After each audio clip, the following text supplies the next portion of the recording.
Welcome, dear cherished listeners.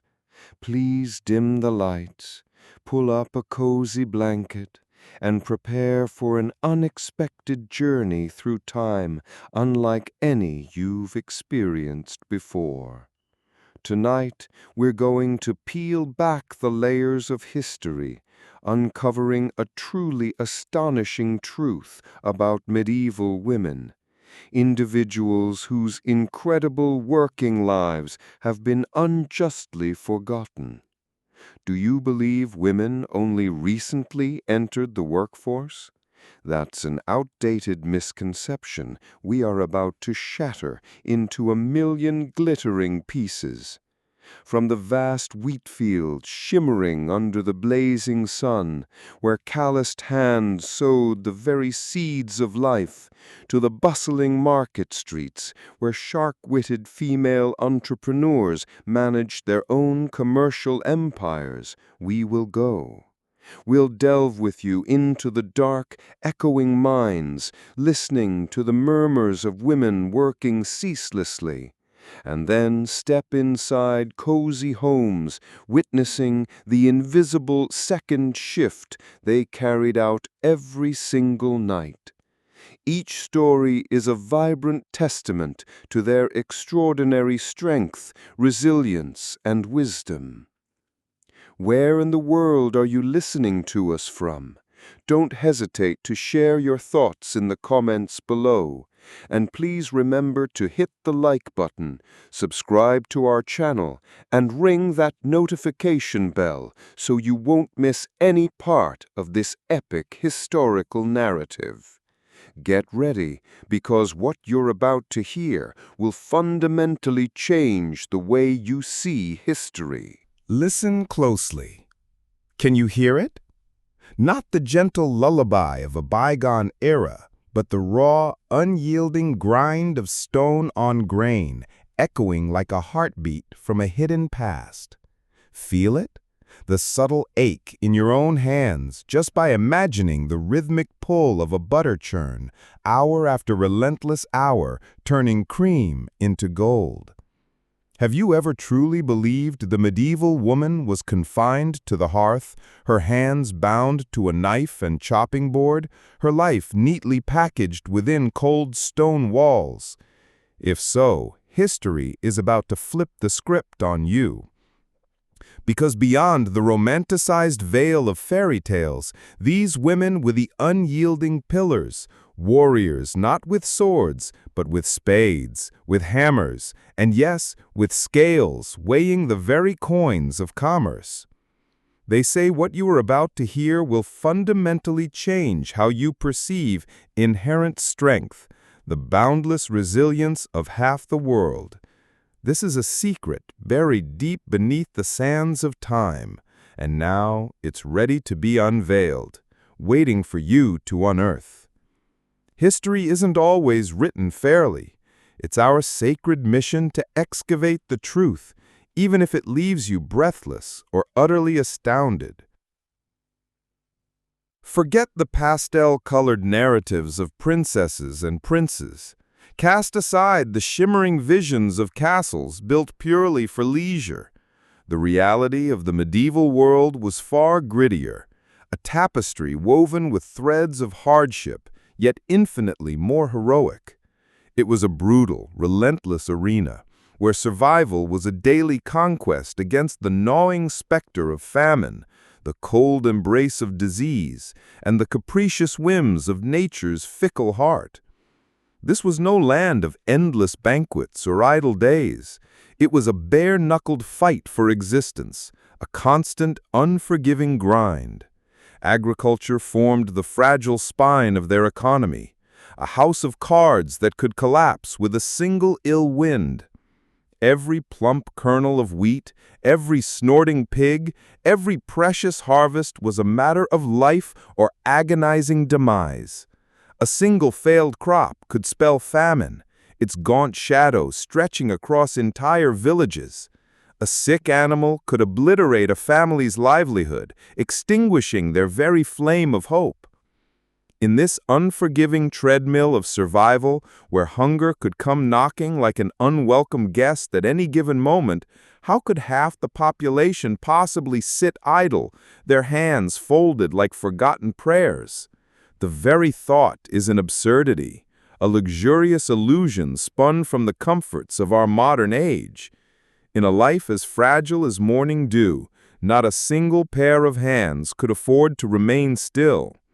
Every member of the household, regardless of gender or age, was an indispensable cog in the grand churning machinery of production and sustenance. Their labor was heavy as lead, yet their will was hard as diamond, forged in the fiery crucible of daily necessity.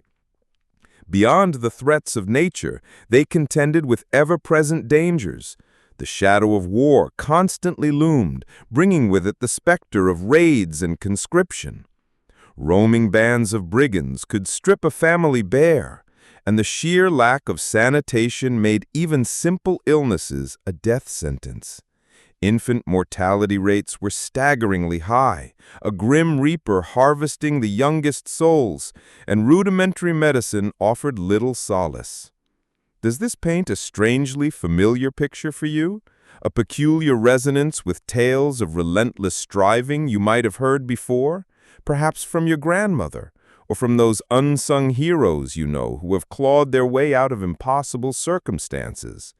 The human spirit, it seems, has always possessed this stubborn, beautiful flame. Now let us shatter the delicate porcelain of our modern definition of housework. The medieval home wasn't merely a dwelling, it was a bustling, vibrant production hub, a miniature factory operating ceaselessly from the first blush of dawn until the deep embrace of night.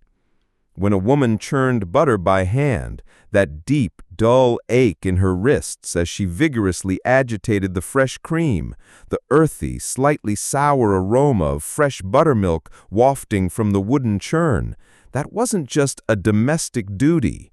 That was the creation of a valuable tradable commodity, something that could be sold at market or bartered for essential goods, generating the lifeblood of the family's income. It was an alchemical transformation, turning simple milk into sustenance and currency. They were masters of food preservation, their skills a bulwark against the lean times.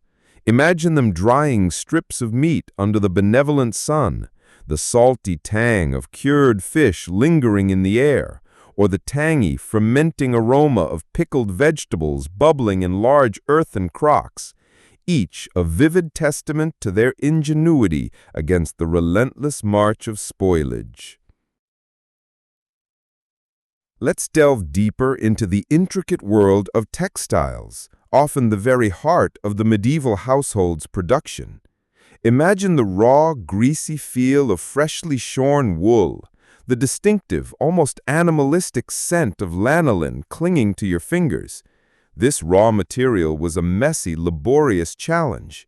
It had to be meticulously cleaned, pounded to remove impurities, and then carded or combed with prickly, scratching brushes until it was soft and ready for spinning. The sheer physicality of this preparation often left their hands chafed and sore. Then came the spinning wheel, a hypnotic ballet of wood and fiber. Feel the smooth, polished wood of the spindle spinning rapidly between your fingers. Listen to the soft, whirring sound of the wheel as it transforms raw fiber into thread. This was a meditation in motion, a rhythmic dance of finger and fiber that created the very fabric of their lives, strand by painstaking strand. From the rough fleece of their own sheep or the stalks of flax cultivated in their modest fields, you would witness them meticulously drawing out and twisting these fibers into skeins of coarse yet incredibly durable thread. This thread would then become the essential clothing that shielded their families from the biting cold, the warm blankets that offered comfort in the long nights, and even excess bolts of fabric to sell at the bustling market for precious coins. Can you picture yourself working by the flickering, smoky light of a tallow candle after a grueling day in the fields, your fingers aching, yet knowing that every spun foot of yarn was a victory against the cold, a silent promise of warmth for your cherished children? Once spun, the threads moved to the loom, where the rhythmic clatter of the shuttle weaving back and forth created the woven cloth. While the loom itself was a sturdy, often masculine tool, the meticulous, repetitive work of weaving was frequently performed by women. Then came the vibrant art of dyeing. They didn't have synthetic colors. Instead, they were alchemists of the natural world, extracting rich hues from forest berries, earthy roots, onion skins, or even the infamous woad plant for deep blues. Imagine the earthy aroma of boiling dyes, sometimes pungent and acrid, sometimes subtly sweet. The resulting colors were either vibrantly fresh or deeply muted, depending on the season and the source, bringing a splash of life to their otherwise utilitarian garments. Beyond textiles, their homes were laboratories of sustenance. The humble milk, for instance, underwent another transformation into cheese. This wasn't merely letting milk curdle. It was a precise process of coagulation, pressing out whey, and shaping the curds into molds. The distinctive, pungent aroma of aging cheese filled their cellars, a testament to months of careful tending. For grains, their journey to the plate involved meticulous winnowing and grinding, often by hand, to produce fine, velvety flour, the very essence of life-giving bread. Imagine the rich, yeasty scent of fermenting dough before it hit the hot, smoky oven. Meat preservation was another vital skill. Salting and curing to ward off decay, smoking over fragrant wood fires, or simply drying thin strips in the sun. The resulting bold, concentrated aromas were a promise of food security. Their small kitchen gardens were treasure troves of life, cultivated not just for food, but for medicine.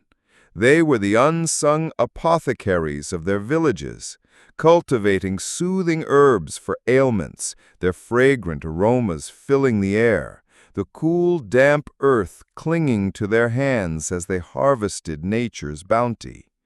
Every stitch, every churn of butter, every dried berry was not just housework, it was currency, it was survival, it was wealth.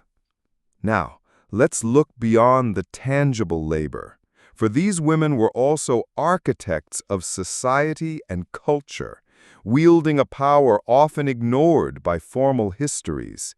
Their wisdom, often whispered from mother to daughter across generations, was a lifeline in an age where formal medicine was a luxury few could access.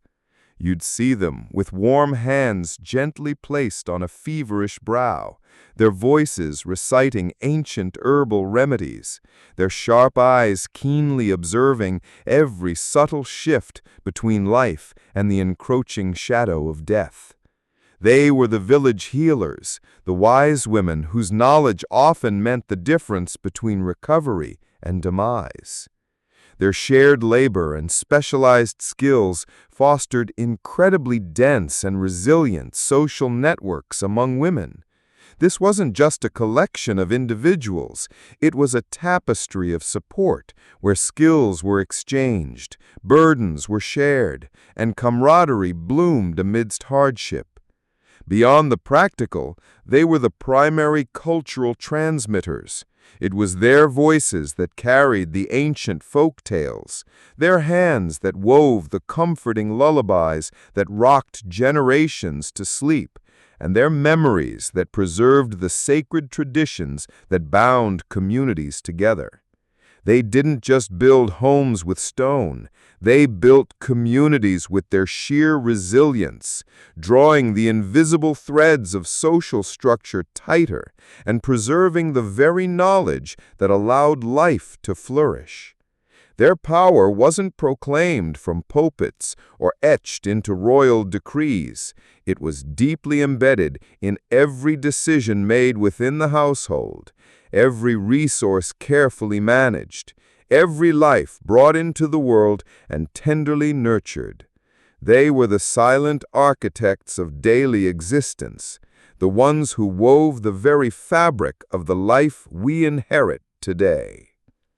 The stories you're about to hear are more than mere names. They are a sacred promise to bring light to lives that have been too long overshadowed. These women aren't just whispers on the wind. They are the unseen architects of society, economics, and even culture itself. Only through the yellowed parchments of ancient genealogies and the faint, cryptic entries in dusty ledgers do we catch a glimpse of the truth. These women wielded tangible power, not paraded on thrones or brandished on battlefields, but etched deep into every decision, into every unyielding stroke of their ceaseless labor. Get ready for a breathtaking journey through time, where we will tear back the shrouds of history, exhume lives long obscured, and illuminate their unrecognized might. In this extraordinary adventure, you will encounter women whose sheer genius allowed them to manage entire farms with dozens of cattle, oven roses who stood amidst roaring infernos to ensure bread for the whole village, or even those who commanded master masons to erect the magnificent cathedrals that still pierce the sky. Each narrative is a stunning testament to extraordinary resilience, a hard-won lesson in iron will, and a powerful reminder of what a woman can achieve, defying every conceivable barrier. These stories aren't just about the past. They are about the indomitable spirit of humanity, about resilience that transcends time itself. Can you truly imagine if you possess the sheer fortitude to endure their very circumstances? Listen intently, and you just might see yourself reflected in these narratives, a tiny yet profoundly significant piece of that colossal legacy. The journey begins now. Can you believe it? Millennia before the gleaming titans of modern dairy corporations sprang into existence, it was the rough, calloused hands of women that laid the very foundation for today's multi-billion-dollar industry. Close your eyes and truly feel it, the rhythmic clack-clack of butter being churned, a hypnotic drumbeat of sustenance, the faint, earthy aroma of fresh milk hanging in the damp, straw-filled air of a medieval byre, a fragrant promise of nourishment, or the pungent, aged perfume of cheese ripening in a cold, subterranean cellar, a whisper of time's alchemy. All of these sensations form the powerful symphony of wealth and influence that these women painstakingly orchestrated. They weren't just milkmaids, they were the true dairy moguls of the Middle Ages. Without sophisticated machinery or modern technology, armed only with unyielding will and astounding perseverance, they built empires, one creamy golden pat at a time. This isn't just history, it's a revelation of their unseen economic might. Let's step into the daily grind of a medieval dairymaid. This wasn't some quaint pastoral scene. It was a relentless, bone-weary existence, demanding an iron will and the endurance of a marathon runner. Imagine the sheer physical effort of milking cows, sheep, or goats. a task requiring immense stamina and surprising skill, performed not once, but twice a day, every single day, regardless of the biting winds of winter or the frenzied demands of harvest season. This wasn't a mere mechanical action. It was a profound, almost spiritual connection with the animals, a symbiotic relationship built on patience and deep understanding. The dull ache in your forearms would be a constant companion, a silent testament to the hundreds of powerful squeezes required to extract every last drop of precious milk. I can vividly recall the gnawing fatigue in my own hands when I tried to hand-churn butter, feeling each tiny fat globule slowly coalesce like microscopic gold nuggets forming under my touch. A modern cheesemaker once showed me how she could gauge the acidity of milk with just a flick of her tongue, how to adjust salt levels purely by instinct, skills that medieval dairy maids had mastered through thousands of repetitions, their knowledge passed down like an ancient, sacred ritual. Can you truly envision the subtle artistry hidden within each seemingly simple motion? While their wages were often a fraction of what men earned for comparable labor, this wasn't just pocket money. It was a stable, absolutely vital source of income, a lifeline for themselves and their families in a society as fragile as spun glass. Every pearl of milk, every golden batch of butter was a mouthful of food, a thread for a garment, a glimmer of hope for tomorrow. It was their daily bread, buttered by their own tireless hands. Let's delve deeper into the intimate ritual of milking. Imagine the rough, unyielding feel of the wooden stool beneath you, its chill a sharp contrast to the warm, breathing flank of the cow you lean against. Her breath, a soft, misty cloud, would warm the cold morning air as you began. You'd hear the steady, rhythmic squish-squish of milk hitting the bottom of the wooden pail, a sound that became the lullaby of livelihood. Each teat, a small, stubborn spring of life, demanded precision and surprising strength from your aching fingers. The dull throb in your forearms would be a constant companion, a silent testament to the hundreds of forceful squeezes required to extract every last precious drop of milk. And then the battle for hygiene in a world utterly devoid of modern sanitation. You'd find yourself wrestling with floating dust motes, stray bits of straw, and the persistent buzz of flies, each a potential contaminant. Every motion had to be meticulously careful to preserve the purity of that life-giving stream. Imagine the heavy wooden pails, still warm from the udder, needing to be swiftly carried from the dim, earthy byre to the processing area, sloshing gently with each careful step you took. Every stride was a delicate dance, a silent prayer against a misstep that could send an entire day's labor and future meals spilling irrevocably onto the muddy ground. Speed was paramount. The race against spoilage was a constant, unspoken threat.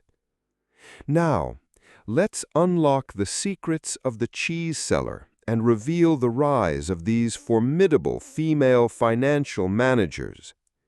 Beyond the milking shed lies the mysterious, often unseen world of the cheese cellar, a dark, perpetually cool and damp subterranean vault. This wasn't merely a storage space. It was a living treasure trove where loaves of cheese ripened like precious jewels, each one a patient testament to time and transformation. Imagine the earthy aroma of damp soil mingling with the sharp fermented tang of aging cheese, a perfume of quiet industry. Picture the eerie silence of this space, broken only by the occasional drip of moisture from the stone ceiling, where cheese matured for months, sometimes years, demanding unwavering patience and an expert's touch to control humidity and temperature. These women weren't just producers. They were shrewd entrepreneurs, meticulously planning not only the creation of their dairy products, but also their distribution. They navigated bustling local markets, negotiating prices, and building extensive networks of loyal customers. They were the original supply chain managers, turning perishable liquids into long-lasting, valuable commodities. Let's walk through the alchemy of cheesemaking itself. The warm milk, infused with rennet or other natural coagulants like thistle sap, would begin its slow, miraculous transformation, thickening, shimmering, until it solidified into a soft, yielding mass. Imagine running your hand through it, feeling the delicate, almost gelatinous texture of the curds, ready for the next crucial step. With a large, often crude knife, the curds were meticulously cut, each slice releasing more whey, like a silent sigh from the milk.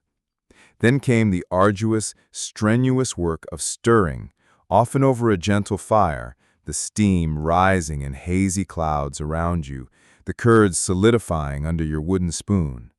Each stir was a silent meditation on the power of patience, a continuous shaping of the future product. Next, the physical exertion of pressing the cheese to expel the remaining whey. The curds, now firm and elastic, were carefully ladled into molds, then placed under heavy wooden presses. You'd hear the steady, insistent drip, drip, drip of the whey, a liquid farewell as the cheese began to take its final form, compressing under relentless pressure. Then came the salting, a deceptively simple act, yet one that determined its fate, preserving it and enhancing its flavor.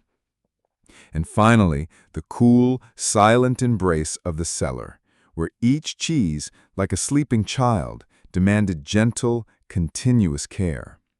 Imagine turning them daily, wiping away new layers of mold, some welcome, some dreaded, and sensing the subtle shift in their aroma from fresh acidity to a deep, earthy pungency. This was a symphony of time and microbial artistry orchestrated by their knowing hands. The market itself was another battlefield. Picture yourself loading heavy, pungent cheese wheels onto a creaky hand cart, the scent of hay and dung mingling with the promise of commerce, for the long trek to the nearest town. Then, navigating the hustle and chaotic bustle of the marketplace, a discordant symphony of shouts, laughter, and relentless haggling. With a shrewd glint in your eye and a resolute tone in your voice, you'd bargain for prices, build trust with regular buyers, and skillfully transform your perishable goods into much-needed coin or other essential commodities. These women were the ultimate negotiators, their reputations built on the quality of their product and the firmness of their handshake. Consider the powerful historical example of Agnes Paston from 15th century England. Her surviving letters are more than polite correspondence. They are a masterclass in relentless practical management. They reveal a woman who knew precisely the number of cows, the anticipated yield of butter and cheese, the market prices, and even the names of the specific servants responsible for milking. Her granular understanding of her dairy operations' intricacies was as sharp as any modern CEO's, a testament to her profound grasp that even the simple act of dairy production was a complex economic enterprise demanding meticulous oversight.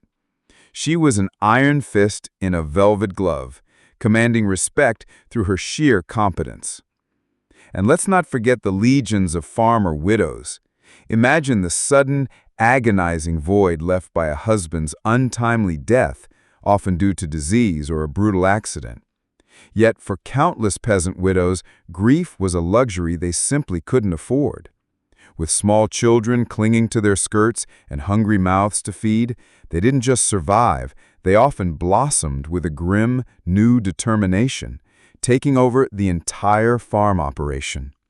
You'd see them, perhaps with a newfound steely resolve, managing everything, calculating yields, negotiating land leases, and most crucially, taking full command of the dairy enterprise. Their shrewd intelligence, honed through decades of silent observation, suddenly became the loudest voice on the farm, guiding it through storms and ensuring its continued prosperity. They were the original single mothers, forging legacies out of necessity. These women were far more than simple laborers. They were the unheralded culinary architects, the nameless scientists who, through centuries of trial and error, developed and perfected the complex techniques of making milk, butter, and cheese. Their innovations profoundly shaped European cuisine, providing essential nourishment that literally fueled entire societies. Their legacy isn't confined to dusty textbooks. It's a living, breathing force in our kitchens today. Their kitchens were primitive laboratories, their senses the most precise instruments. Imagine the countless batches of milk that curdled improperly, the experiments with different rennets or salting methods, the unrelenting pursuit of consistent texture and flavor. They passed down their secrets not in elaborate textbooks, but through patient, hands-on instruction, through generations of oral tradition, ensuring that the science of dairy, refined over centuries of trial and error, was never lost. Every velvety piece of cheese you savor, every golden pat of butter you spread on your morning toast, each carries the faint, ethereal breath and the honest sweat of those resilient women. It's an invisible inheritance, yet one that is profoundly powerful, touching our lives in countless ways every single day. They are the indisputable proof that women have always been a mighty, innovative, and deeply influential force in the labor landscape, across all ages and eras. So, the next time you glance at a humble carton of milk, or reach for that gleaming block of butter in your refrigerator, pause for a moment. Feel the phantom ache in their forearms. Smell the rich, earthy scent of their cellars. This isn't just about the food on your table. It's about the very foundation of civilization, laid by hands that were soft, yet undeniably strong. It's about a resilience that echoes through the ages, a powerful, unwavering testament to the enduring spirit of women. What else do you think have we overlooked in the annals of history? Do you dare step into a world where heat emanates like a dragon's fiery breath, where every fresh loaf is a hard-won battle, and the price of a single mistake could be your reputation or even the very survival of your entire family? That's no fantasy. That was the blistering reality for medieval women bakers.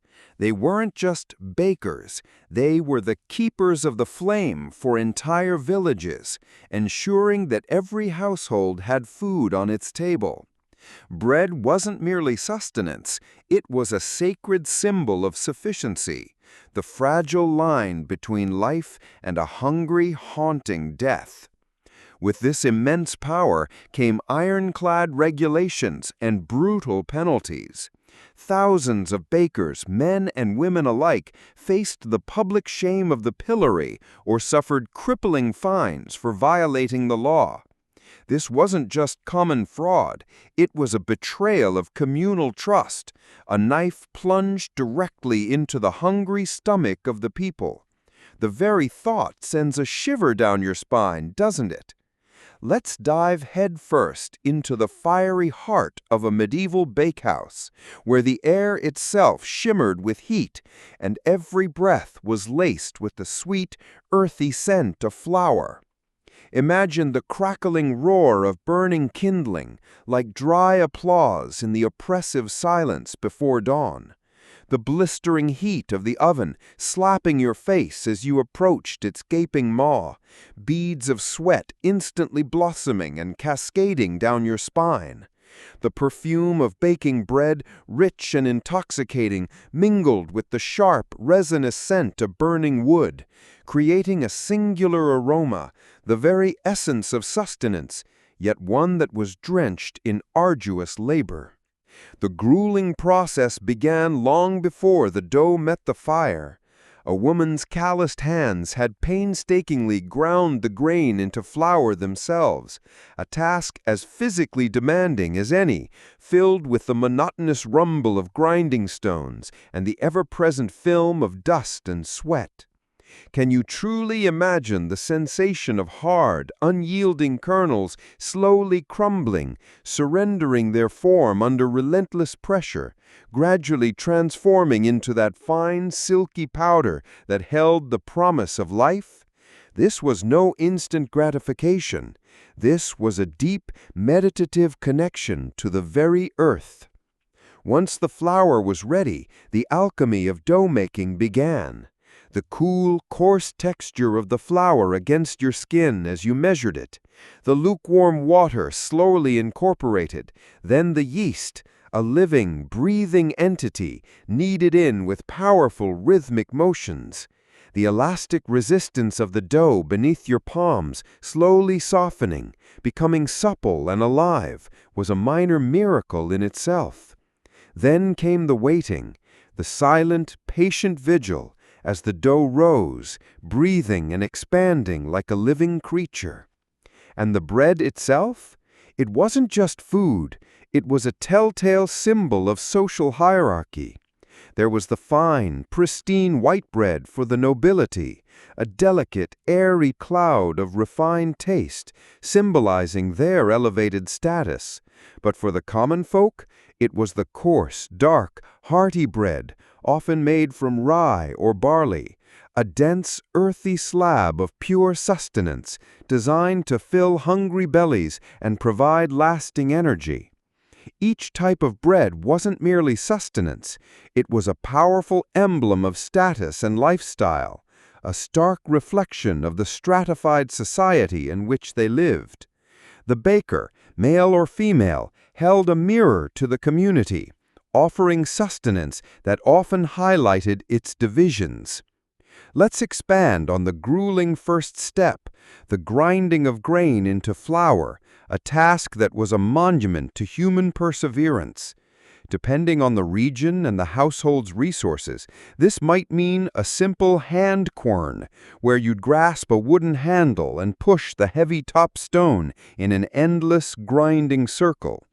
Imagine the relentless, crunching rhythm of the millstone, stone against stone, a sound that became the heartbeat of your day. Each rotation of the upper stone was a testament to your stamina, your muscles straining as the stubborn, unyielding grains slowly succumbed.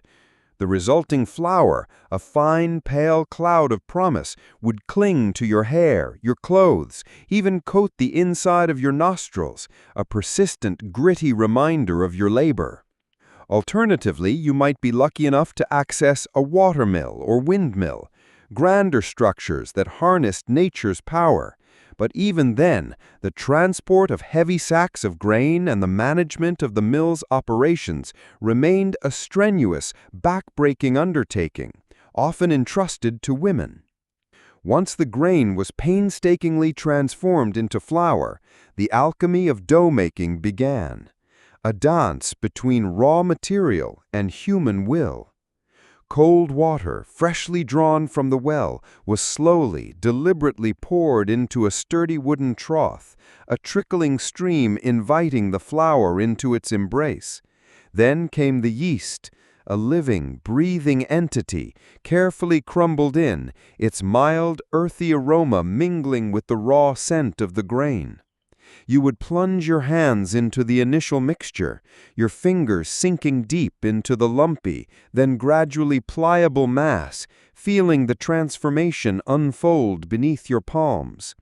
The kneading began, a rhythmic, almost hypnotic motion, pushing, pulling, folding, the dough slowly losing its stickiness, becoming elastic, a silken suppleness that spoke of nascent life. Each powerful push of your forearm was not merely kneading, it was shaping destiny, forcing the raw ingredients to yield to your will, building the very structure that would sustain life. With such a vital commodity at stake, the medieval authorities enforced laws as rigid as the very stone of the ovens. The assize of bread and ale was a legislative leviathan, a towering edifice of rules that meticulously dictated the price and weight of bread and ale. Its purpose was ostensibly noble, to ensure fairness for consumers and to ruthlessly crush any hint of fraud. This wasn't just a local ordinance, it was one of the oldest and most stringently enforced laws of the Middle Ages, a shining beacon illuminating the life or death importance of bread. These women bakers had to be absolute masters of precision, their every movement a finely tuned calculation. Every single gram of flour, every fleeting minute of baking time had to be meticulously weighed and accounted for, because even the slightest miscalculation could lead to catastrophic consequences. Imagine the constant pressure, the invisible scales balancing not just flour, but fate. The repercussions for violation were swift, public, and utterly devastating. Fines were crippling, often stripping families bare. Products were unceremoniously confiscated, leaving mouths hungry. And the ultimate humiliation awaited those deemed most egregious, public shaming on the pillory. Here they were exposed to the full fury and derision of the public, pelted with rotten vegetables and vile insults, their reputation smashed to smithereens, a stain almost impossible to scrub clean in their close-knit communities. The punishment didn't just target their purse, it aimed straight for their honor, a wound that festered long after the physical pain subsided. The assize wasn't just a threat, it was a constant, ravenous phantom. Bakers, in their desperation to bolster meager profits, often resorted to subtle deceptions, adding cheaper grains, mixing in ash or chalk to increase weight, or simply baking loaves slightly smaller than prescribed. Imagine the sudden chilling dread in your stomach when an official, perhaps a stone-faced ale taster or a stern guildmaster, arrived unannounced, scales in hand, their gaze as sharp as a freshly honed blade. Every loaf was meticulously scrutinized, every measurement double-checked, and the slightest discrepancy could trigger a cascade of calamity. The public humiliation on the pillory was more than a physical torment, it was a ritual of human annihilation. To stand exposed, bound under the searing gaze of your neighbors, the very people you had fed, subjected to their jeers and thrown refuse, this was an ordeal designed to obliterate your reputation, your livelihood, and your very spirit. The fetid smell of decaying food, the biting sting of insults, the gnawing shame, these would haunt the baker long after the ropes were loosened, turning them into a social pariah, a living cautionary tale for others. Their families, too, would bear the brunt, facing ostracization and suspicion, the bitter taste of public disgrace lingering like burnt bread. Yet in the shadowy alleys and whispered conversations, tales of cunning evasion circulated like a forbidden currency. The air was thick with suspicion and silent rebellion. You would learn to develop a sixth sense for scrutinizing glances, for the subtle shifts in your neighbor's eyes. Perhaps you'd bake a few honest loaves for official inspections, while secretly, beneath the counter, smaller, lighter ones cooled, destined for a private, less scrutinizing market. Every creak of a door, every shifting shadow outside would send a jolt of adrenaline through you, transforming the quiet bakehouse into a stage for a perpetual high-stakes charade. It was a battle of wits, where cunning was your only weapon against utter ruin. The melancholy chime of the curfew bell was not merely a signal for citizens to retire. For the baker, it was a dread-filled command. As darkness embraced the town, the colossal ovens, still radiating fierce heat, became an overwhelming responsibility. Imagine spending the night in perpetual anxiety, jolted awake by any unusual creak or crackle, the smell of smoke a menacing phantom. The knowledge that a single spark, an escaped ember from your vigilance, could engulf not only your livelihood, but the entire timber-built town in a raging sea of fire. That burden weighed heavier than any sack of flour. Their nightly vigilance was a silent, heroic act of community protection. The communal oven wasn't just a facility, it was a vibrant, often boisterous microcosm of medieval society. Women would gather, carrying their carefully prepared dough, sometimes sharing gossip, sometimes exchanging news, the air thick with the hum of daily life, mingling with the earthy scent of raw dough and the promise of freshly baked bread. You, the baker, were at the epicenter of this human tapestry, not just baking their loaves, but perhaps offering advice, mediating minor disputes, a silent arbiter and confidant, witnessing the mundane and the momentous moments of their lives, all while managing the fiery heart of the community. These women weren't just bakers, they were the artisans of life, the unnamed guardians who preserved and evolved one of civilization's most essential skills, the alchemy of transforming humble grains into sustenance. Their knowledge, passed down from mother to daughter, from master to apprentice, formed an unbroken chain stretching back to the dawn of agriculture.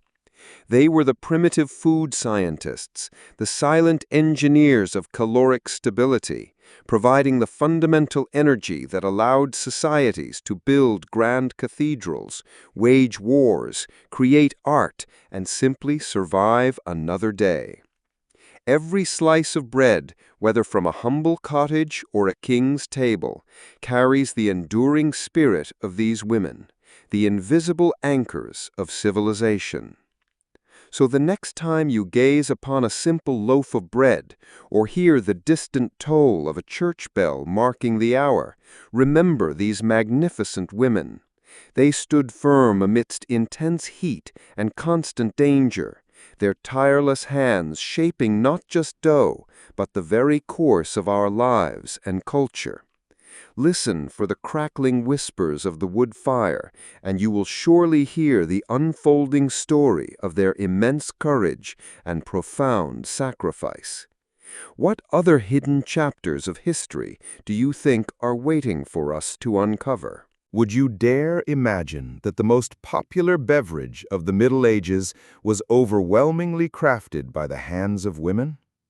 Long before massive brewing corporations dominated the market, it was the alewives, these veritable queens of the brew, who stood at the vibrant heart of every gathering, every whispered tale, every joy and every sorrow in the village. Feel it, the warm, earthy scent of malting grain, the effervescent whisper of yeast at work, and the acrid tang of wood smoke from the brewing fire. These sensations formed the powerful aromatic symphony of communal power and connection these women painstakingly orchestrated. But don't be fooled by the rustic charm. This was no romantic endeavor. The hissing boil of vast cauldrons, the oppressive, humid heat of the brewhouse, and the ever-present danger of severe burns constantly lurked, claiming the lives of many unsung women in those immense brewing vats. It was a grim reminder of the perilous hidden cost behind every frothy, fragrant pint. Let's embark on a journey into the alchemical process of medieval brewing, a meticulous ritual that transformed humble grains into the potent, life-giving elixir of the age. Imagine a process as intricate as an ancient ceremony. It began with the soaking and malting of grains, barley primarily, but sometimes oats or wheat, laid out to sprout, filling the air with the damp, earthy smell of awakening life. This process of malting, carefully controlled to develop the necessary sugars, was the first crucial step, an act of biological magic. Then came the crushing of the malt into a coarse grist, often done with a quern, the soft, rhythmic swoosh of the grinding stones, a constant backdrop. The next stage was the mashing, where the ground malt was mixed with hot water in a large vessel, often a wooden vat. Here, the starches converted into sugars, creating a sweet liquid called wort.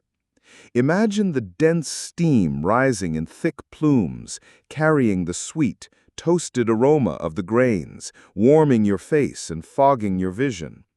The labor of stirring this heavy, viscous mixture with a long wooden paddle, ensuring even conversion, was a test of strength and endurance. This wort was then boiled, often with the addition of hops. Feel the intense heat emanating from the massive brewing cauldron, the bubbling, roiling surface threatening to erupt, and the bitter, herbal scent of hops permeating the air, a distinctive aroma that signaled the brew's maturation. Then the true magic occurred. The yeast was introduced, a living microscopic army that awakened the sugary liquid, transforming it into a bubbling, effervescent drink.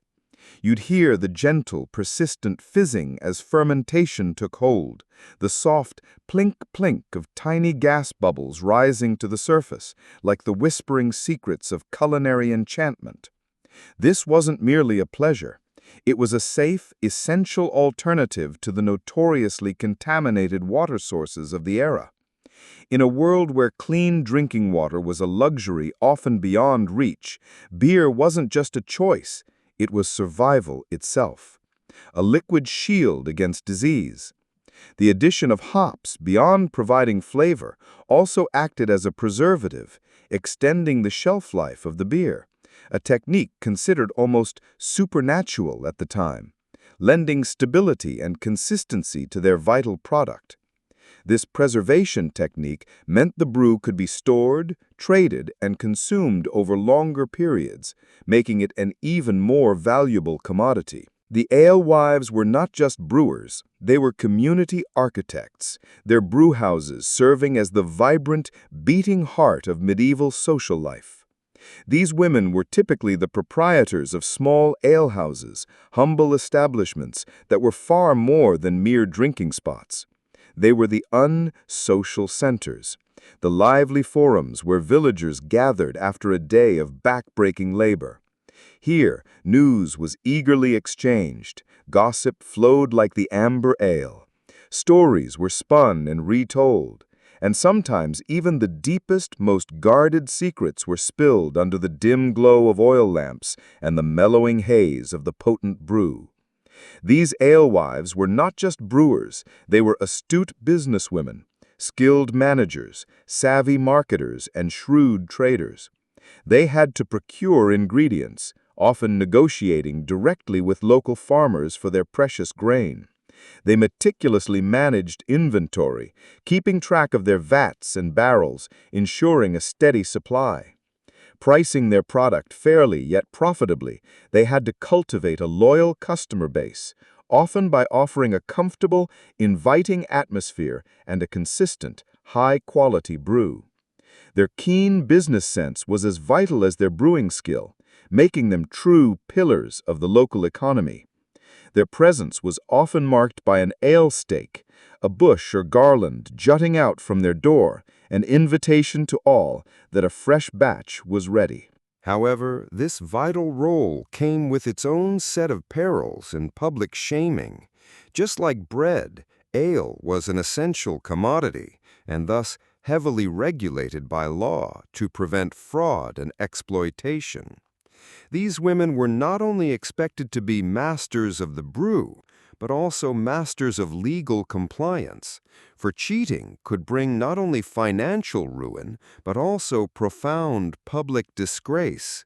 The assize of bread and ale, which we discussed in the previous chapter, extended its iron grip to their operations as well. They faced strict inspections on the strength, quality, and price of their ale. An inspection could happen at any moment. The sudden appearance of a dour-faced official, a precursor to potential ruin. The common penalties were harsh and profoundly humiliating. Fines could be devastating, stripping them of their meager profits. Confiscation of their precious brew would be a crippling blow, denying them income and leaving their patrons dry. But perhaps the most feared punishment was public shaming, which could range from being tied to the pillory, exposed to the mockery and refuse of the crowd, to being dragged through the town on a hurdle, their reputation shredded. This wasn't just a blemish on their good name. It was a knife plunged into the very heart of their livelihood, their private struggles exposed to the harsh, unforgiving light of public judgment. Beyond the legal dangers, the brewhouse itself was a relentless proving ground. Imagine the constant threat of scalding steam enveloping you, the sudden agonizing hiss of boiling wort, or the tremendous pressure from a collapsing barrel, crushing bone and hope alike.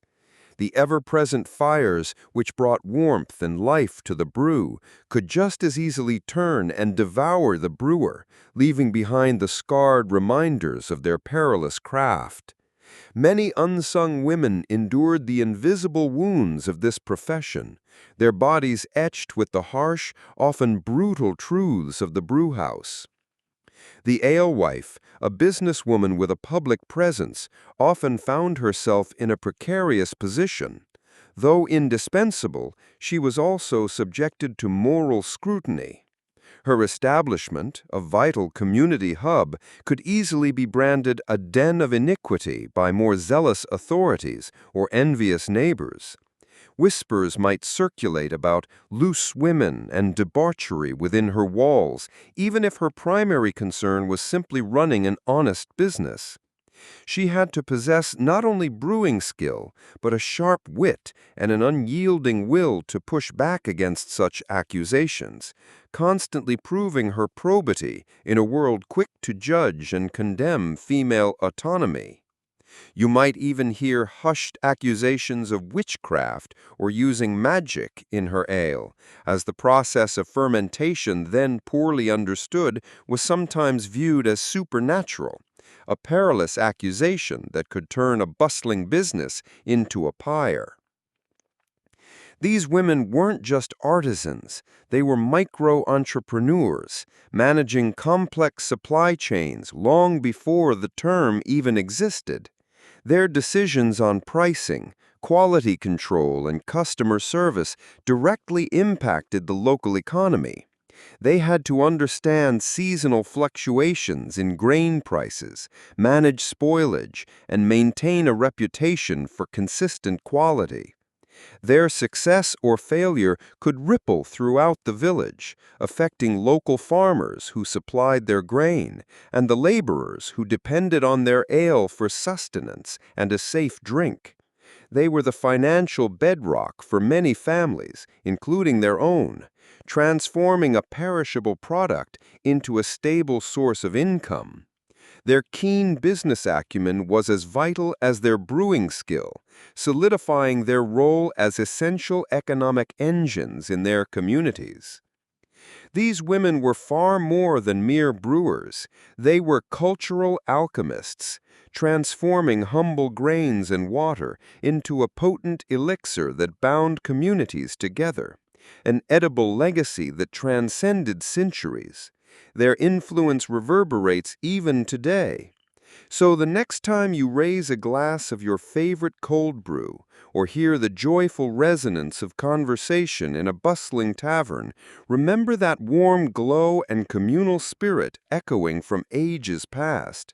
It carries the faint ethereal breath and the honest sweat of those unnamed alewives, an invisible inheritance, yet one that is profoundly powerful, touching our lives in countless, delightful ways every single day. They stand as eloquent proof that women have always been pioneers, innovators, and creators of immense value, irrespective of gender or historical era. What forgotten echoes of their ingenuity do you think still whisper from history's grand tapestry, waiting for us to hear? Cast aside every preconceived notion. Would you dare imagine that the most grueling, sweat-drenched, bone-wearying tasks, historically branded as men's work, were in fact shouldered by women in the Middle Ages? From the mud-soaked fields to the steaming dairy houses and even the fiery maw of the blacksmith's forge, these women unequivocally proved that strength resides not in gender, but in unyielding will and sheer tenacity. It's a bitter irony, truly, that in a society where coverture, the legal subjugation of a married woman to her husband's identity and property, reigns supreme, these very women were simultaneously demonstrating the opposite, that they were indispensable partners, unwavering pillars in every facet of life. Their very existence was a defiant whisper against the rigid doctrines of their age. Let's listen to the resounding clang of the hammer on hot metal, a sound that would have echoed through medieval villages like a percussive heartbeat. Imagine closing your eyes and truly hearing it, the deafening clang, clang, clang of hammers striking molten iron, the sound reverberating through the cramped confines of a blacksmith's workshop, a symphony of raw power. The acrid scent of burning metal and charred coal smoke would assault your nostrils, momentarily stealing your breath, a pungent perfume of industry. Feel the blistering heat radiating from the forge, a living, breathing dragon's maw, and the powerful vibrations coursing through the floor as hammer met metal. Each precise blow didn't just shape a keen blade, it also forged the unyielding resilience of the smith herself, a testament to her steadfast spirit. While formal records of master female blacksmiths are as rare as dragon's teeth in medieval archives, history quietly whispers tales of women intimately involved in the forge. They often served as indispensable assistants, managing the relentless bellows that stoked the furnace, maintaining the fierce heat, and preparing raw materials. Many would step into the breach as apprentices, learning the trade alongside their fathers or brothers. And crucially, when a husband was called away by war or plague or succumbed to an early death, it was often the wife who seamlessly took up the hammer and tongs, becoming the de facto smith, hammering out nails, mending tools, and crafting essential hardware for the community.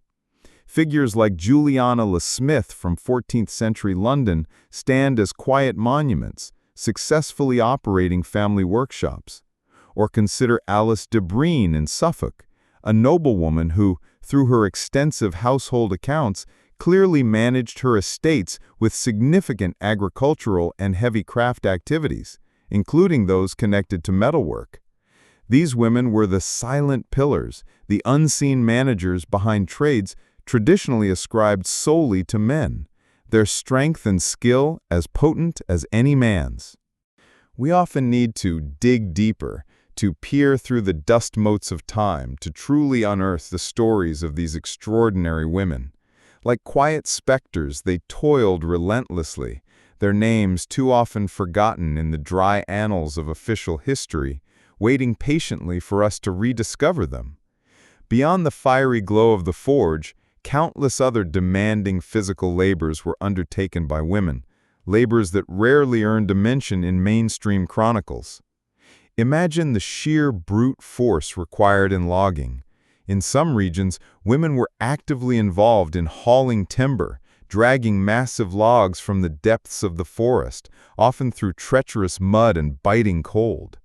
Can you truly envision slight shoulders bearing the crushing weight of freshly felled trees, pulled through the clinging mire against the relentless chill of a medieval winter? The forest itself was a merciless, silent partner in this exhausting dance. Beyond the cold and the mud, imagine the incessant buzz of biting insects in summer, or the perilously slick ground after a rain or snowfall where every step threatened a twisted ankle or a bruising fall. They often relied on simple ropes or crude sledges, dragging these logs by sheer brute force, their muscles screaming, their breath ragged. The constant strain on their spines and shoulders was a gnawing, cumulative torment, a silent battle against the monumental weight of the earth's bounty. Every knot, every stubborn root clinging to the soil became a personal challenge, a test of their unbreakable fortitude. Then there were the tanneries, places of pungent chemicals and arduous labor.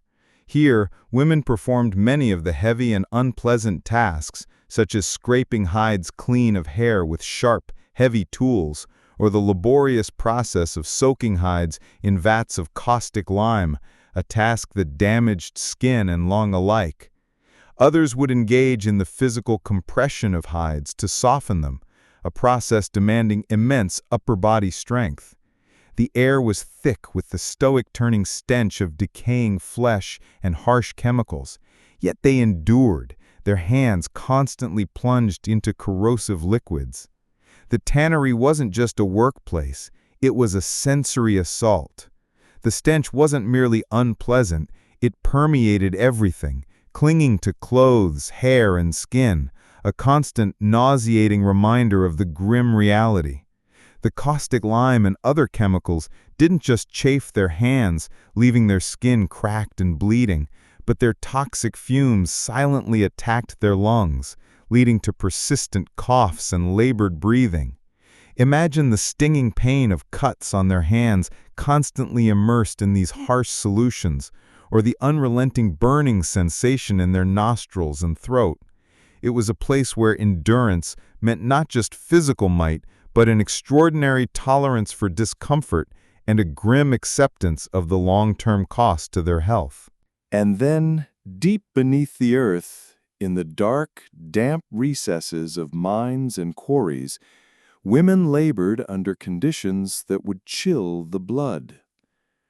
They hauled heavy baskets of raw ore or stone from the depths, clambering up treacherous ladders, their bodies slick with sweat and grime. The air was thick with dust and the metallic tang of rock, every breath a gritty reminder of their subterranean prison. The ever-present threat of collapsing tunnels or falling rock hung heavy, turning every shift into a gamble with fate. Their hands, rough and calloused, wielded picks and hammers, chipping away at the stubborn heart of the earth, extracting the very minerals that fueled medieval society. Sometimes they were simply the unsung carriers, bearing burdens that would make even robust men wince. From hauling sacks of grain or market goods across miles of uneven terrain, their shoulders chafed raw, to transporting crude building materials for the construction of great cathedrals or lordly manors. Their strength was a silent, indispensable engine of the medieval economy. Their tenacity was a monument to human endurance, often overlooked.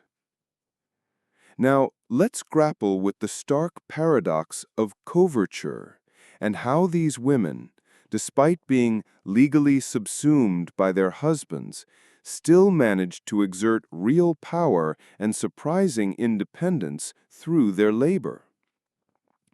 Simply put, coverture meant that a married woman almost completely lost her separate legal identity. Her property, her income, even her very being were covered by her husband's legal persona. It's a bitter irony, isn't it? In a society where your very identity and assets were legally swallowed by your spouse, it was often your laboring hands, the very tools of your daily toil, that remained the only thing truly uncovered. Yet, it was precisely the absence of men, due to relentless warfare, devastating plagues, or long periods spent traveling for trade, that often compelled women to shoulder these demanding responsibilities. This necessity, born of hardship, forced them to develop previously untapped skills and, in turn, to wield a tangible, practical power within their households and communities. They weren't just wives and mothers, they were indispensable economic partners, the unwavering anchors that prevented families and entire villages from collapsing under the weight of adversity. Only the ancient crumbling walls of their homes could truly testify to the extent of their sacrifice and relentless effort. Their daily toil was a silent rebellion against the legal fictions that sought to diminish them. These arduous tasks, far from being hidden, slowly but surely began to chip away at the deeply ingrained prejudices about the weaker sex. While the shift in perception was glacial and often unacknowledged, each lift of a heavy log, each swing of a blacksmith's hammer, each laborious hour in the tannery served as a powerful, undeniable testament to their physical and mental fortitude. It was a slow, simmering revolution of the body against the dictates of rigid social norms. These women weren't just laborers, they were forerunners, pioneers who blazed trails for women in physically demanding fields, challenging every perceived limitation of their era. Their legacy is etched not just in stone and metal, but in the very spirit of modern female strength. Take a moment and truly see them. These forgotten architects of a material world, sinews strained, spirits unbowed, laid the very foundations for what we consider strength today. They redefined power not through title or inheritance, but through the unrelenting, honest work of their own hands. Their enduring legacy resonates far beyond dusty scrolls. It echoes in every female athlete pushing physical boundaries, every woman tradesperson wielding tools with precision, every woman who defies expectation to thrive in demanding fields. Their lives are a vivid testament to an undeniable truth. Courage knows no gender, and true resilience can shatter any chain, whether forged from earth or from rigid societal norms. So, as you confront your own challenges, feel the pulse of that ancient, indomitable spirit within you. Listen for the faint, triumphant clang of their hammers, the distant creak of burdens carried, and know that their unwavering perseverance is not just a lesson from the past, but an infinite wellspring of inspiration, ready to ignite your own latent powers. What other silent epics of fortitude do you think are weaving themselves into the very fabric of our shared human story, waiting for us to uncover their profound wisdom? Look up at those Gothic cathedrals, soaring to touch the heavens. those majestic stone castles that stand as titanic sentinels of history. Can you truly believe that these monumental architectural feats might bear the indelible mark of women's hands? It's a secret buried deep beneath layers of mortar and stone, waiting patiently to be unearthed. A whisper from the past that challenges everything we thought we knew. Behind those colossal stone walls lies the hidden saga of unsung architect women, individuals who shattered every societal barrier to shape these magnificent masterpieces.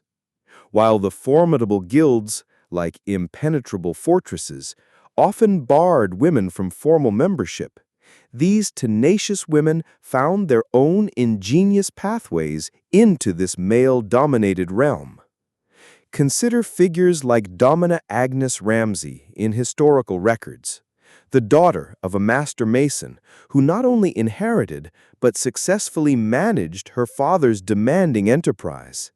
She wasn't merely a stone carver in the literal sense.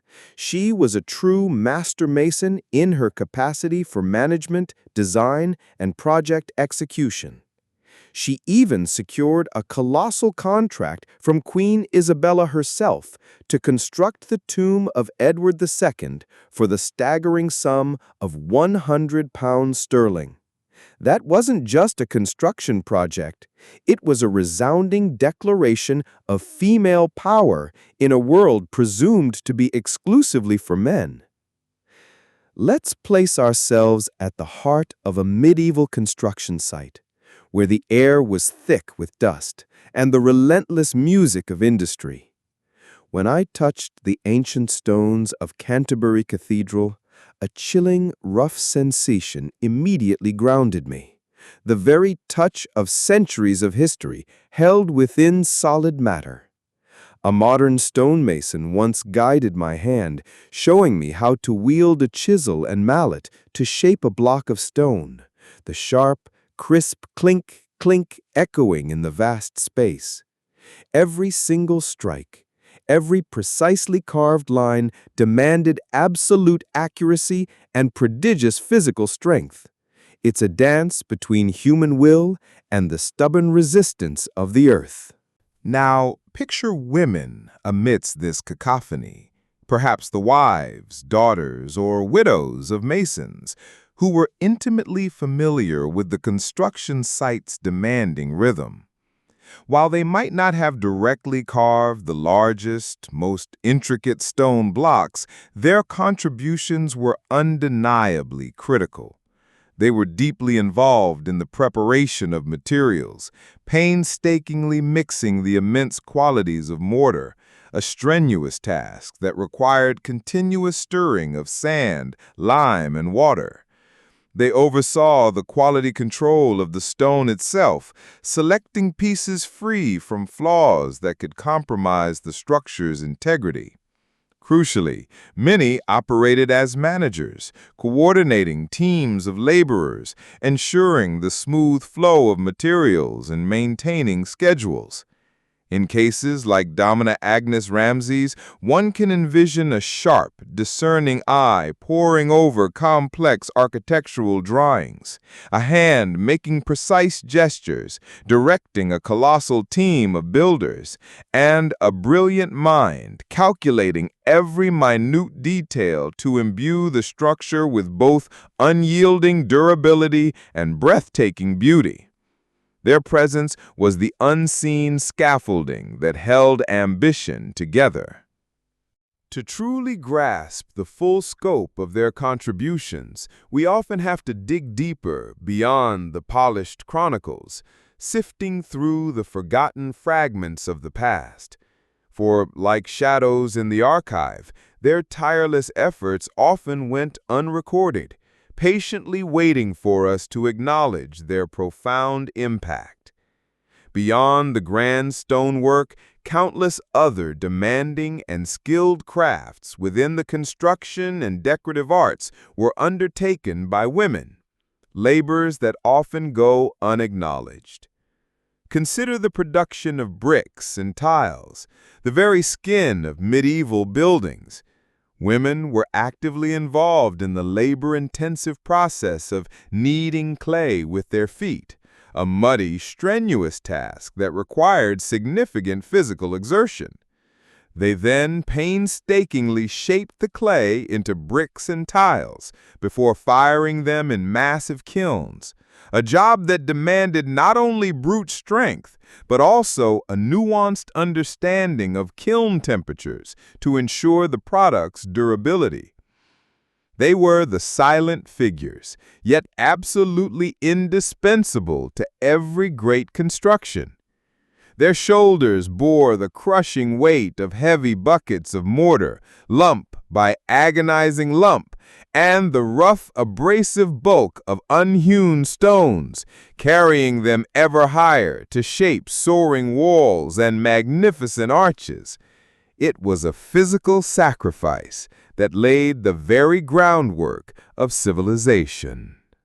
Their hands didn't just construct the raw, unyielding forms of these structures.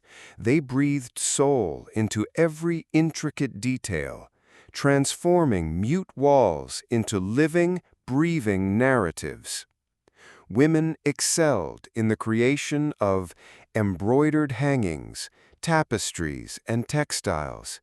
These weren't mere decorations, they were lavish narratives woven in thread, adorning the interiors of churches and castles, creating spaces of warmth, opulence, and often didactic storytelling.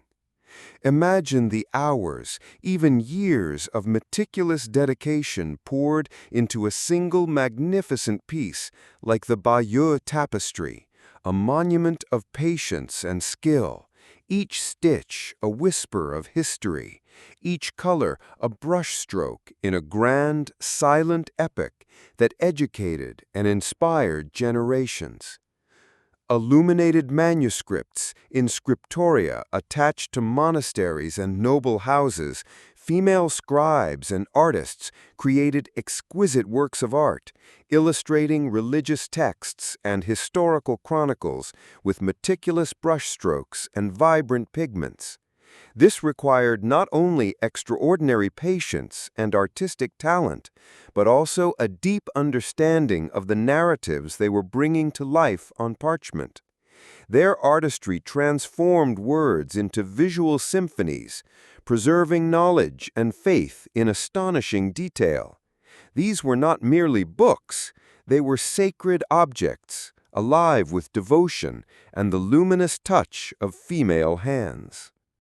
Now, let's explore how women ingeniously exploited a loophole in the otherwise impenetrable fortress of the guild system to forge their own careers and wield considerable power.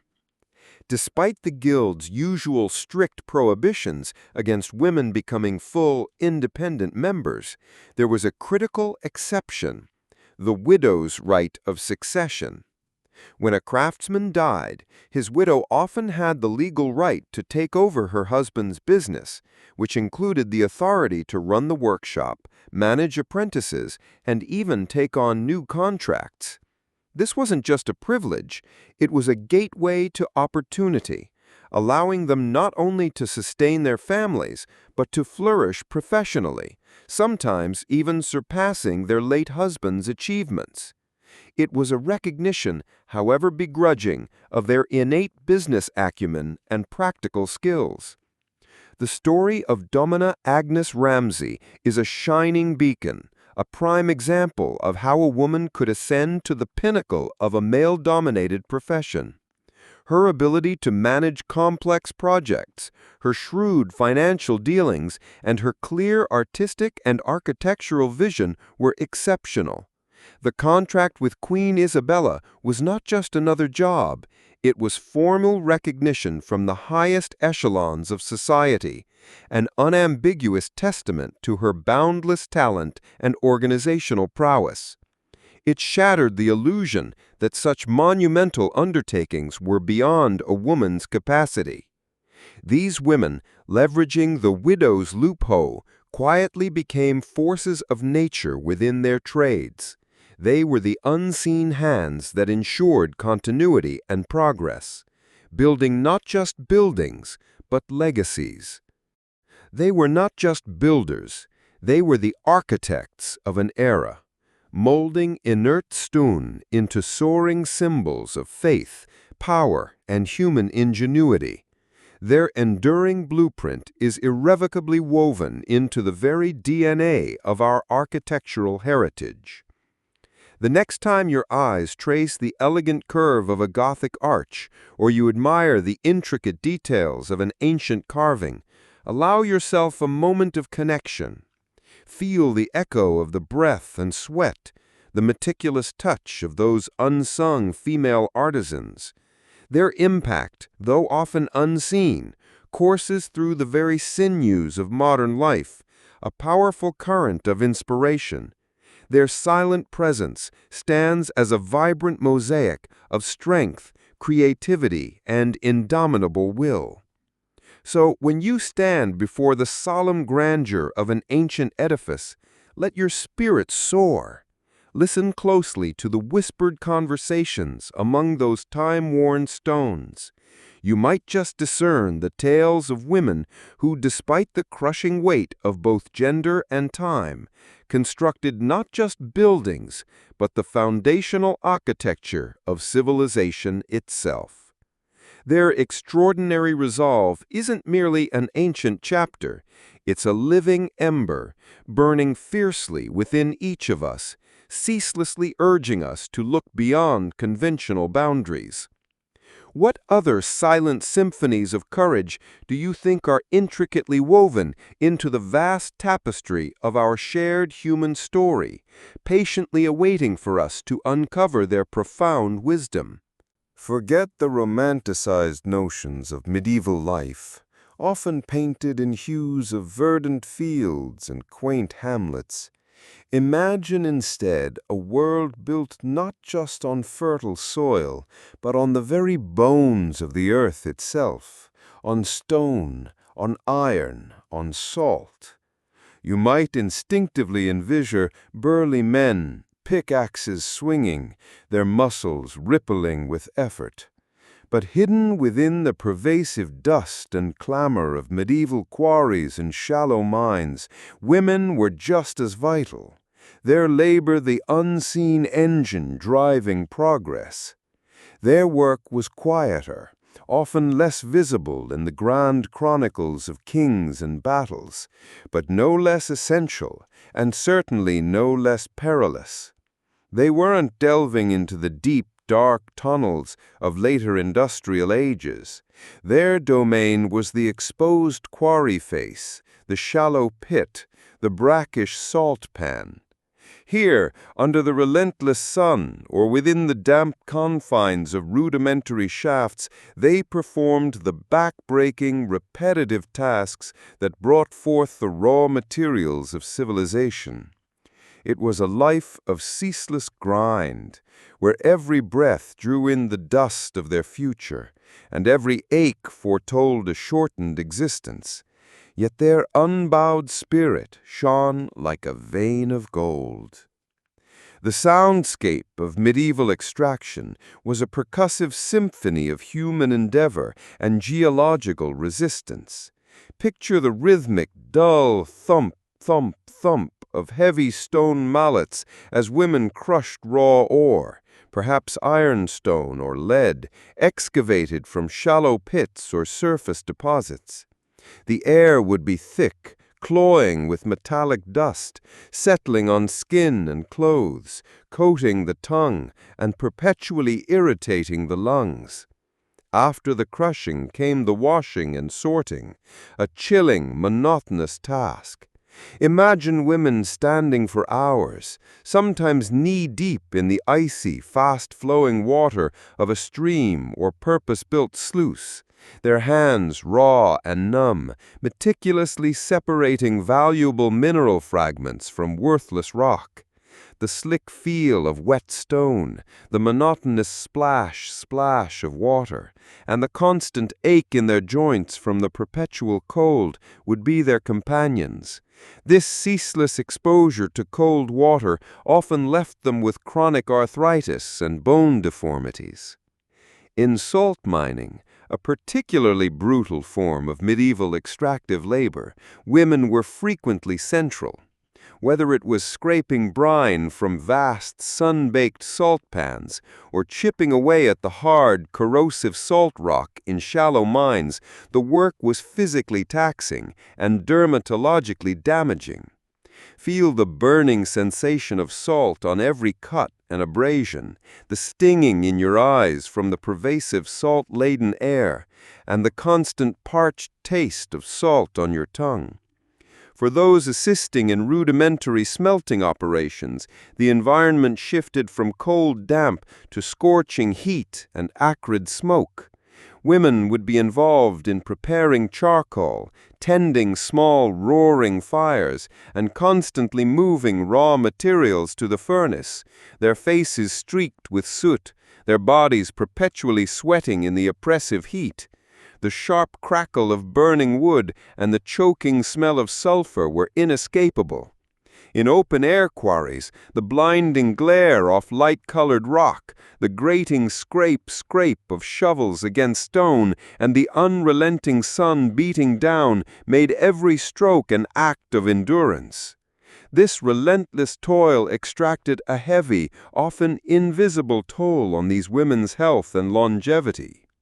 Unlike the deep, gas-filled mines of later centuries, the immediate catastrophic accidents were perhaps rarer, but the slow, insidious erosion of the body was constant.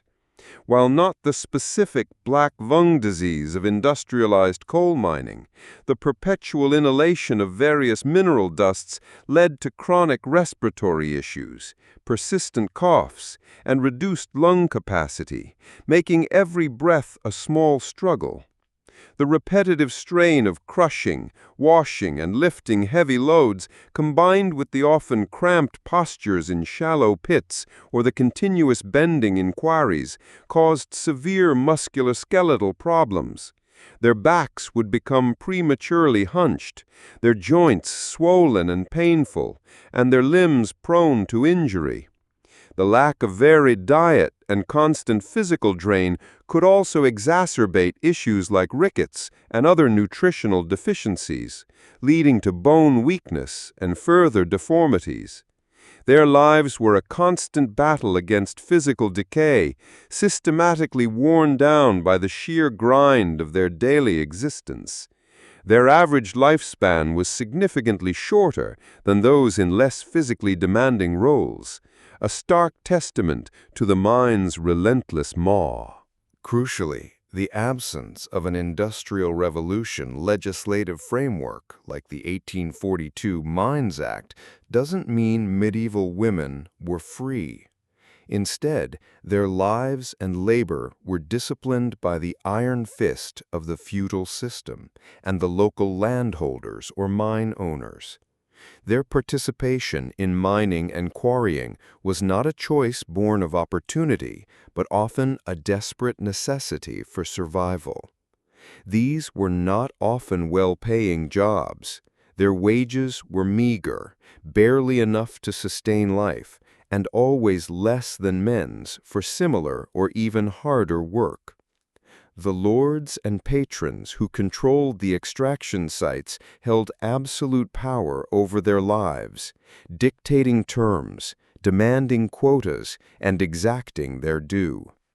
Women, often bound to the land as serfs or tenant farmers, had little leverage and few alternatives. Their economic vulnerability was a shackle more pervasive than any legal statute. This profound lack of economic autonomy was a silent, pervasive tyranny, shaping every aspect of their arduous working lives.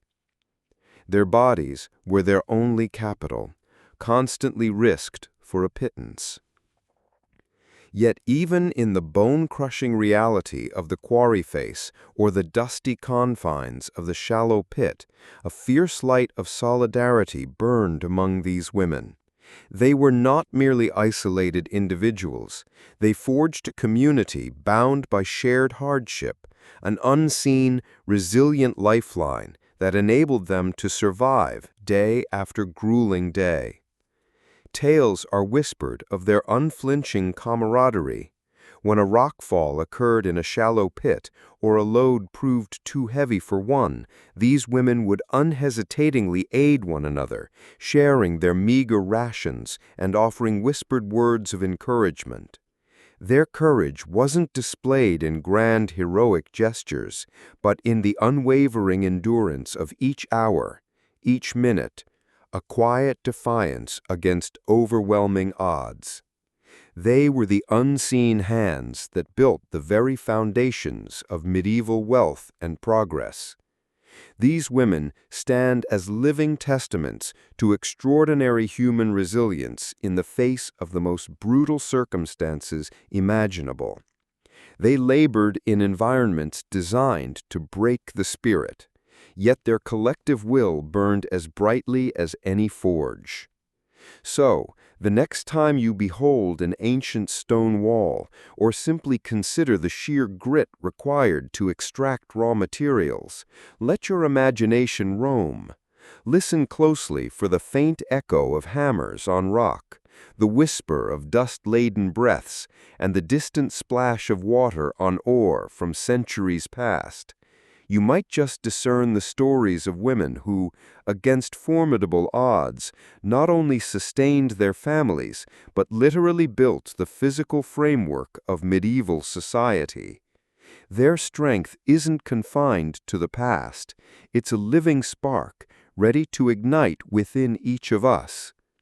What other raw, unvarnished truths of human endeavor, do you wonder, lie just beneath the surface of history, eager to redefine our understanding of resilience and sacrifice? Close your eyes and truly immerse yourself. The cacophonous symphony of buyers and sellers, a human tide ebbing and flowing, punctuated by the insistent bleating of goats and the distant cries of street vendors. The air thick with the pungent aroma of exotic spices, mingling with the earthy scent of fresh produce and damp straw, forms a living, breathing entity. Do you realize that at the very heart of the bustling medieval marketplace, the true deal-makers were often women? They weren't just petty traders, they were bona fide market entrepreneurs, the unseen architects of the micro-economy, tirelessly turning the wheel of commerce day in and day out. From overflowing stalls of crisp vegetables and fragrant herbs to crates brimming with plump eggs, clucking poultry, or rich, creamy cheeses, these women transformed the chaotic market square into a vibrant, pulsating exchange floor. Here, stories of shrewd wisdom, masterful negotiation, and even a few clever tricks of the trade were whispered and perfected, their voices a chorus of ambition and survival. People often said that these market women shaped the daily rhythm of every town and city, transmuting dusty street corners into thriving centers of exchange, where money flowed as ceaselessly as a river to the sea, vital to the very pulse of urban life. Medieval markets weren't a monolith, they were a spectrum of commercial activity, each type revealing a different facet of women's entrepreneurial spirit. Daily markets were the lifeblood of local communities, the beating heart of every town. Every morning, before dawn even kissed the rooftops, women would begin setting up. Imagine the pre-dawn bustle, the clatter of wooden carts, the scraping of tables being unfolded, the rustle of canvas awnings snapping in the crisp morning air. Stalls were often simple affairs, a wooden trestle, a few baskets, maybe a small canvas canopy to ward off sun or rain. Here, the rules were often unwritten, governed by tradition and the stern eye of the market official, usually male, who oversaw disputes and collected tolls. Women dominated the sale of fresh provisions, milk, cheese, butter, eggs, poultry, and garden produce.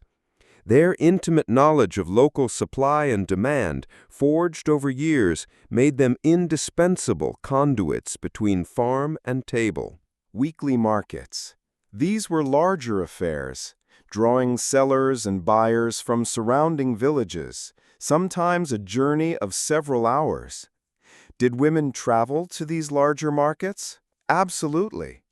They brought goods that might command a better price due to their scarcity in a particular locale, or items that required more specialized production, like finely woven linen, simple pottery, or processed goods, such as dried herbs, spices, if imported via larger centers, or cured meats.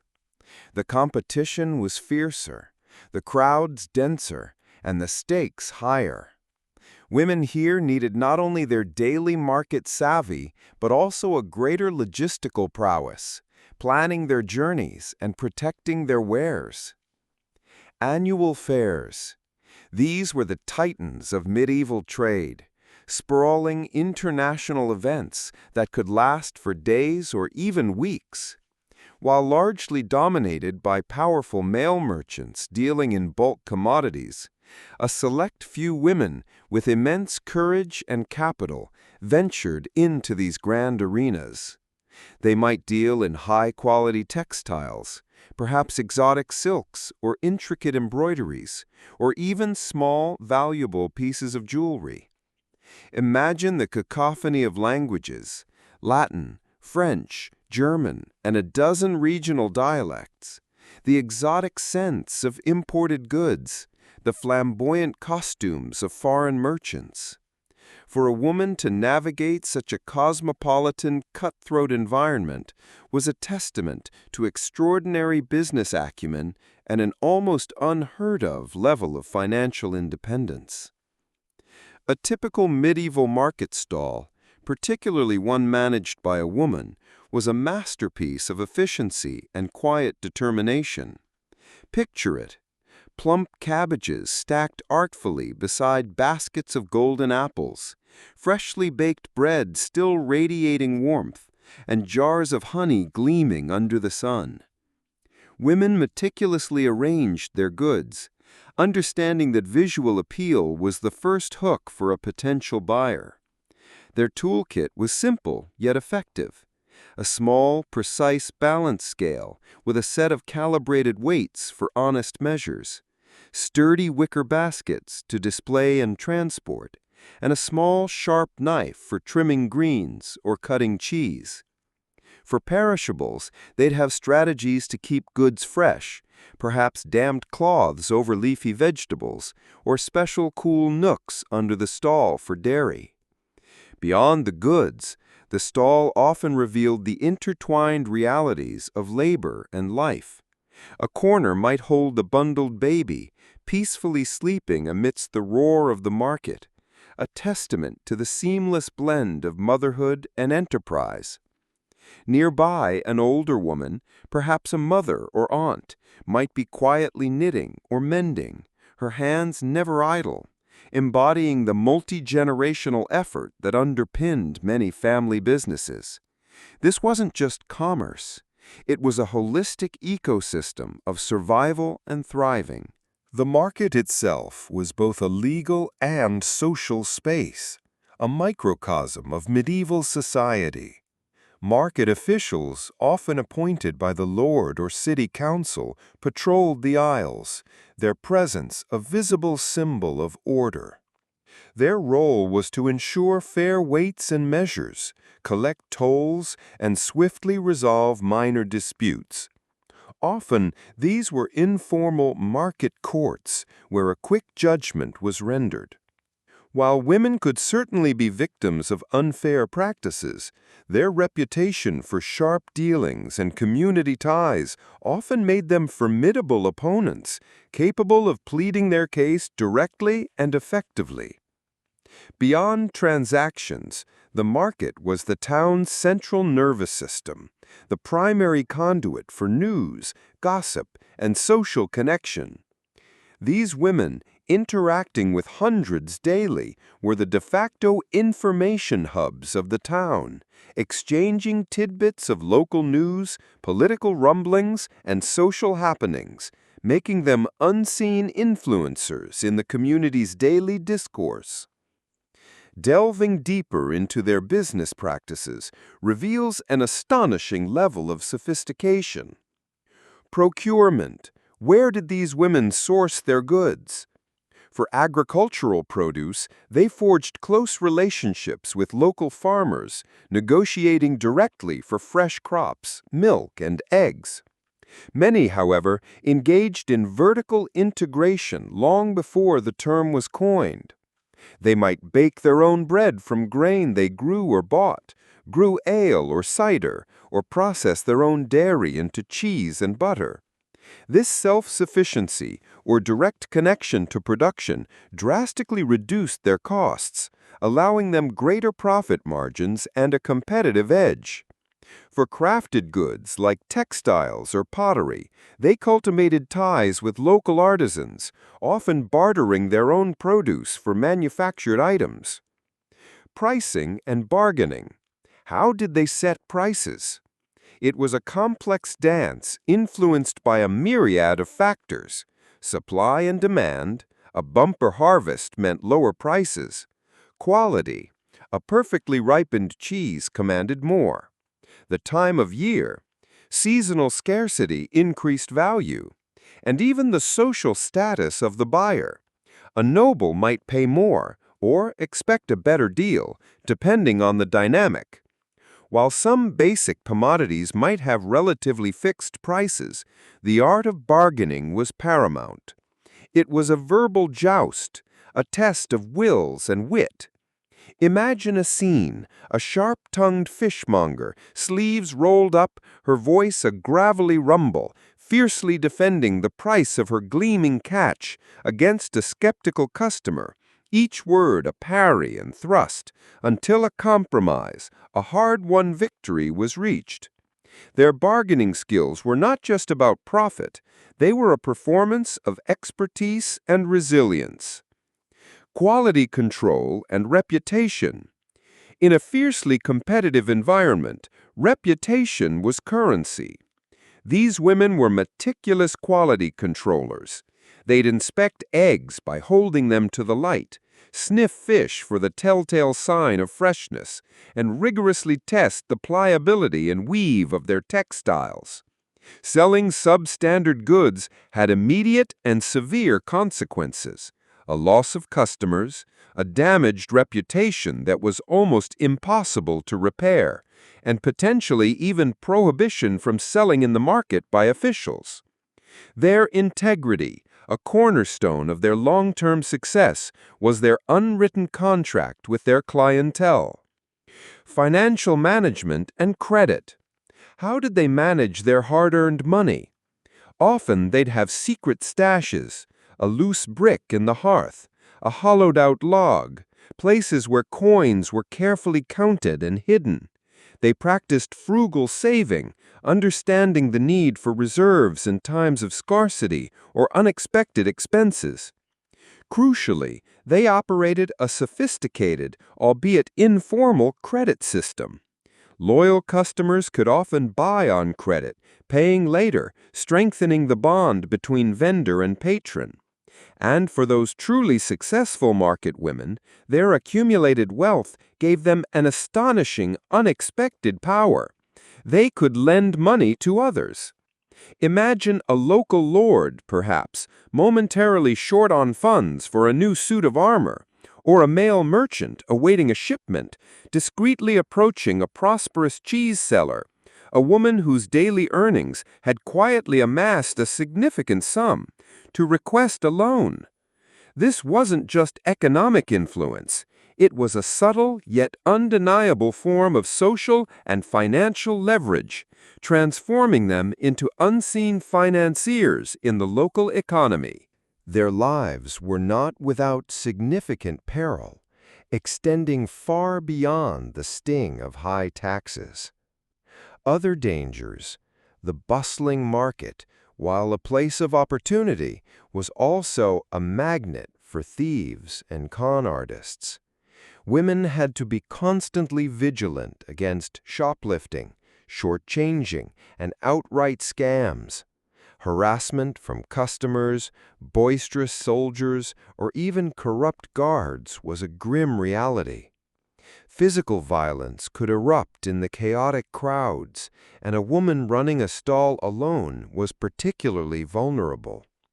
For those who traveled to distant weekly or annual fairs, the roads themselves presented myriad dangers: robbery by highwaymen, the unpredictable vagaries of harsh weather that could turn a journey into a nightmare, or simply the wear and tear of constant travel on unpaved roads. Health risks, the very nature of their work, exacted a physical toll.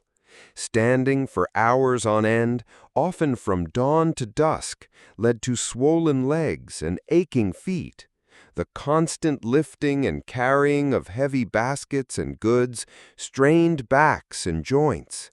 Exposure to all types of weather, scorching summer sun, biting winter winds, relentless rain, made them susceptible to illness, pneumonia, and debilitating rheumatic conditions. Legal and social constraints. While we've touched on coverture, it's worth reiterating its practical impact. Unmarried women, femmes seules, enjoyed greater legal autonomy, allowing them to sign contracts and manage businesses with more freedom. Married women, femmes couvertes, however, were legally subsumed by their husbands, meaning their business activities were technically under his control. This legal distinction could affect their ability to secure loans, sign leases for stalls, or engage in larger transactions, creating a complex legal landscape they had to constantly navigate. Beyond legalities, society's attitude toward these independent female entrepreneurs was often a mix of necessity and suspicion. While their essential services were valued, their financial independence could be viewed askance by some traditional elements, particularly by male-dominated guilds, who saw them as competition or a challenge to established gender roles. It was a constant tightrope walk between fulfilling a vital community need and challenging the rigid societal norms. Let's conjure a few vivid glimpses into their lives, moments that capture their grit and ingenuity. Imagine Ilara, the fishmonger, a woman whose voice could cut through the noisiest market square. Her day began long before dawn, meeting the fishing boats at the river or coast, her nose expertly sniffing out the freshest catch, her hands swift and haggling for the best prices. Back at her stall, nestled by the water's edge, she'd meticulously arrange her gleaming fish on beds of ice, if available, or damp seaweed, knowing presentation was key. "Fresh today, straight from the river!" Her call would ring out, drawing customers like a siren's song. When a difficult customer tried to lowball her price, her eyes, sharp as a fishhook, would narrow. "Sir, this salmon swam this very morning. You'll find no fresher catch in all of London, unless you dive for it yourself." Her retort, delivered with a wry smile, often won the sale and the customer's grudging respect. Then there was Marta, the cheesemonger. Her hands perpetually dusted with flour and cheese rind, her sharp mind as keen as any blade. She sourced her cheeses from a network of local dairies, each known for a specific type: pungent blue, creamy soft, or aged hard rounds. Her ability to assess quality with a mere touch or sniff was uncanny. One crisp autumn morning, a harried steward from the nearby Earl's castle approached her, needing a massive quantity of cheese for a forthcoming feast. Marta, calm amidst the chaos, not only secured the deal at a profitable price, but subtly suggested the perfect pairings with the Earl's wines, demonstrating a knowledge that extended far beyond her stall, solidifying her reputation as a reliable and insightful purveyor. Finally, consider Agnes, the herb woman, her stall a fragrant oasis of dried bundles and earthy roots. She wasn't just a seller, she was the town's unofficial healer and wise woman. Her mornings were spent foraging in fields and forests, her keen eyes spotting the medicinal properties of every plant. Back at her stall, she would carefully sort, dry, and bundle her wares. When a young mother approached, distraught over her child's fever, Agnes would not only sell the appropriate herbs, but offer whispered instructions for brewing a soothing tea, a comforting presence in a world often lacking formal medical care. Her knowledge, passed down through generations, made her a vital, respected figure, a silent pillar of well-being in the community.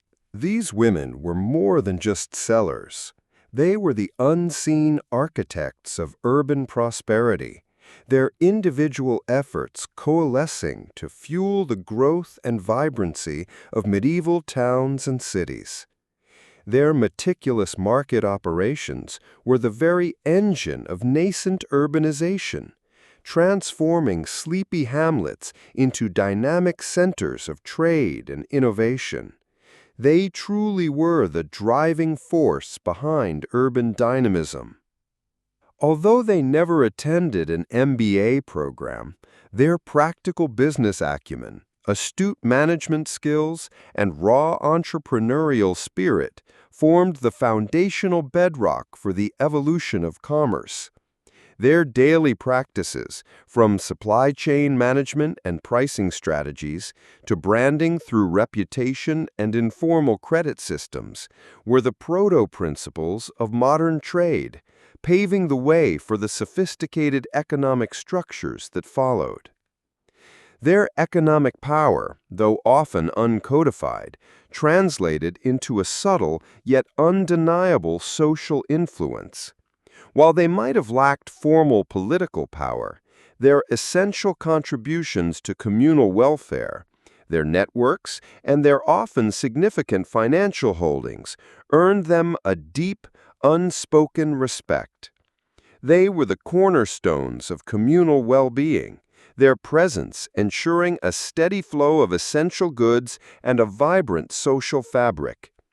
This enduring connection to the present is palpable. Every time a woman confidently launches a startup, negotiates a complex deal, or manages a bustling small business today, she embodies the spirit of those medieval market women. Their strength, their sharp intellect, their adaptability, and their relentless resilience remain timeless virtues, echoing across the centuries. Their stories are a powerful reminder that the entrepreneurial spark, far from being a modern invention, has flickered brightly in the hearts of women for millennia, a testament to their indomitable spirit and their unseen contributions to the grand narrative of human progress. Close your eyes and truly grasp this. When medieval women returned home after a grueling, bone-wearying day toiling in the fields, sweating over the bakery ovens, or shouting bargains in the bustling marketplace, did they finally find rest? Absolutely not. That was precisely when their second shift began, an invisible, unpaid, yet no less arduous marathon. Imagine the scene. The exhausted wife, her back aching from hours of stooping, immediately enveloped by a chorus of children's insistent cries, tiny hands tugging at her skirts, and the playful nips of ever-present cats weaving around her ankles. The clatter of pots and pans from the hearth echoed the endless tasks awaiting her, all performed after her physical limits had been pushed to the brink elsewhere. Do you dare look at the truth that nearly everything on a medieval family's table, from the daily bread, the rich cheese, the hearty ale, to the very clothes on their backs and the humble tools they used, was produced or fashioned by the tireless hands of women? This wasn't merely multitasking. This was a life without cease, a dual burden that only the most resilient souls could possibly endure. The soundscape of a medieval home as dusk settled was a perpetual symphony of the hearth. The wife, perhaps fresh from the communal bake-oven or returning from a distant field, rushed through the door, greeted by the excited babble of her children, their voices a welcome, if demanding, chorus.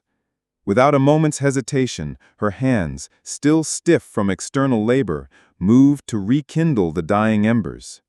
The clatter of pots and pans became the immediate soundtrack of her evening, a rhythmic counterpoint to the growing aroma of cooking food. Simultaneously, her gaze, sharp and attentive, darted to her children. She soothed the crying infant, gently untangled a squabble between toddlers, all while keeping a watchful eye on the ubiquitous cats and dogs winding around their legs, silent, furry participants in the domestic ballet. The medieval household was in essence a self-sustaining micro-economy, and women were its master orchestrators. Nearly every item on the family's simple wooden table was the direct result of their labor, or the collective effort of women within the immediate community. The daily bread, the literal staff of life, was baked from flour they might have ground themselves, or at least purchased and then painstakingly kneaded and baked. The rich, essential cheese and butter were crafted from milk they had personally milked from the family cow. The hearty ale or cider that slaked thirst and provided calories was brewed by their own hands. Their work extended to the very clothes worn by every family member, spun from raw wool, woven on a loom, then cut and meticulously sewn into garments. From simple tools to essential foodstuffs, each product was a triumph of ingenuity and ceaseless labor, a silent testament to their tireless productivity. You can almost feel the calluses on their hands, the ache in their backs, built from this never-ending cycle.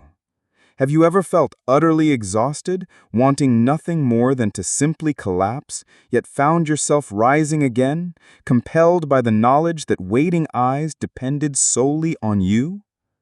That was their constant reality, day after day, year after year, without a single word of complaint, only an unfathomable endurance that bordered on the miraculous.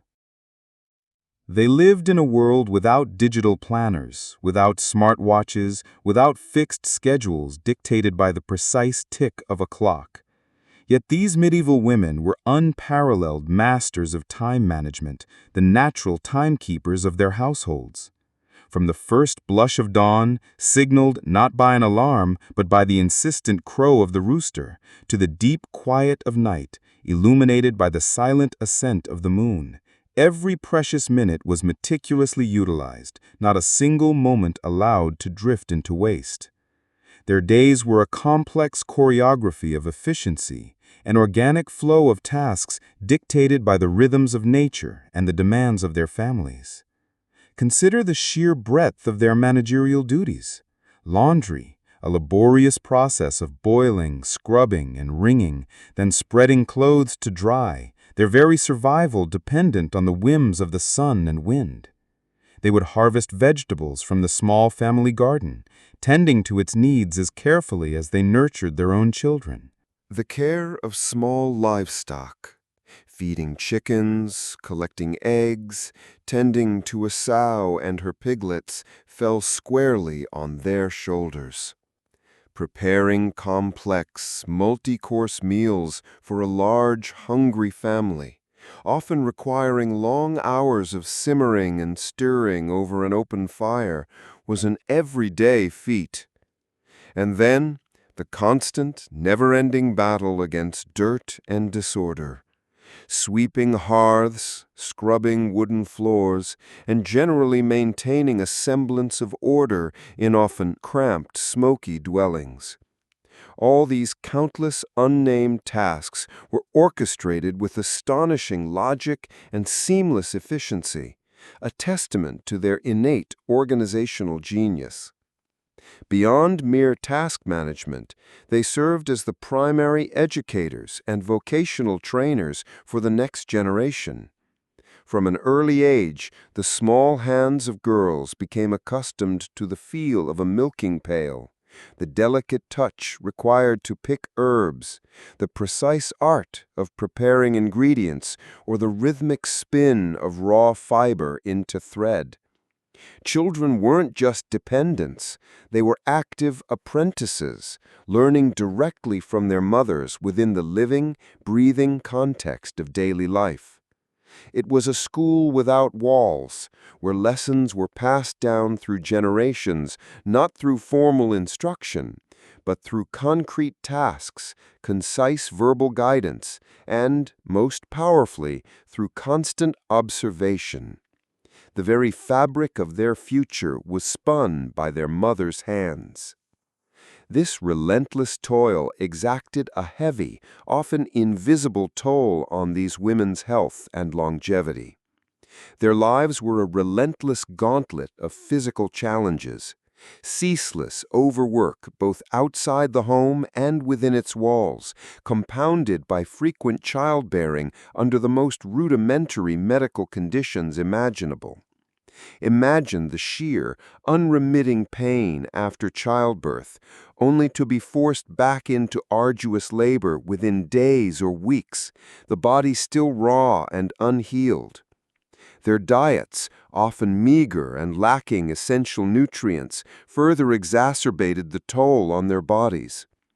The average lifespan for these women was often significantly shorter than that of men, not just due to accidents, but from the slow, cumulative erosion of their bodies due to continuous, brutal labor and a profound lack of basic care. Every wrinkle etched onto their faces, every deep callus on their hands, every weary, heavy step they took told a silent story of sacrifice and endurance. These were living maps of ceaseless effort, indelible records of lives lived without pause, a grand epic of resilience written in their very flesh and bone. Their bodies were living archives of hardship endured. These women weren't merely laborers, they were the unseen heroes behind the scenes, the very unshakable foundation upon which the survival and flourishing of medieval society rested. They were the ones who ensured the hearth's fire never extinguished, the pantry never ran completely bare. Every time you witness a woman multitasking today, balancing family responsibilities with a demanding career, remember the breath and sweat, the steel hearts of those medieval women.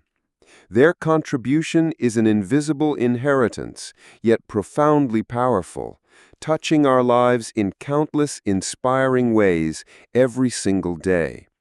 Their silent presence stands as a vibrant testament to female strength, adaptability, and boundless love.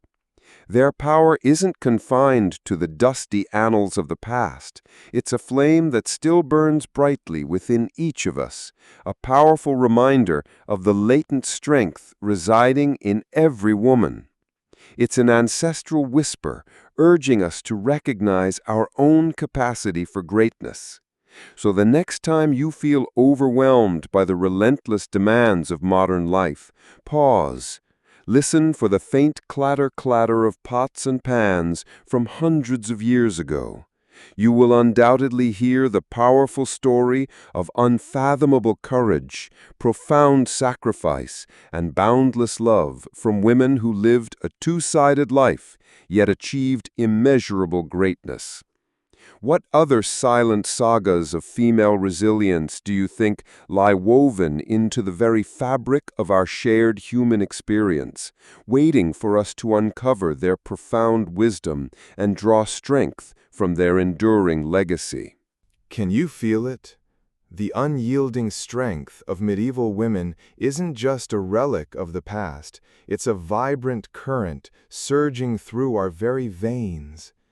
We've peeled back the dusty layers of time to unearth an astonishing truth. No task was too daunting, no labor too heavy for them, and no prejudice could ever shackle their indomitable will. What you've absorbed isn't just history, it's a powerful mirror reflecting our present, affirming that women have always been fierce, resilient laborers, the unseen architects of the very world we inhabit. They were there if you only looked hard enough, not just in forgotten parchments, but ingrained in every culture, every beloved dish, every skill we inherently carry. Let no one ever tell you that women only recently joined the workforce. That, my friends, is a pernicious lie, a stubborn myth that demands to be shattered. They were always there, toiling, creating, shaping, and forging, their contributions the very bedrock of civilization. The strength of these women isn't merely a historical footnote.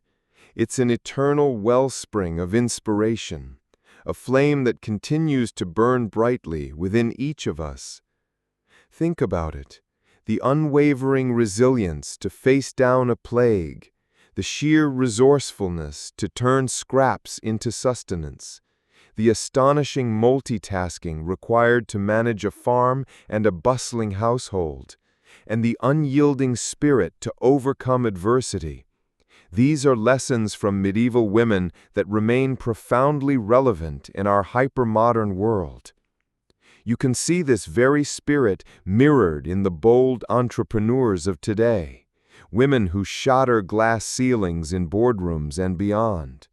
You witness it in the modern mothers who seamlessly juggle demanding careers with the ceaseless demands of family, their lives a constant ballet of commitments.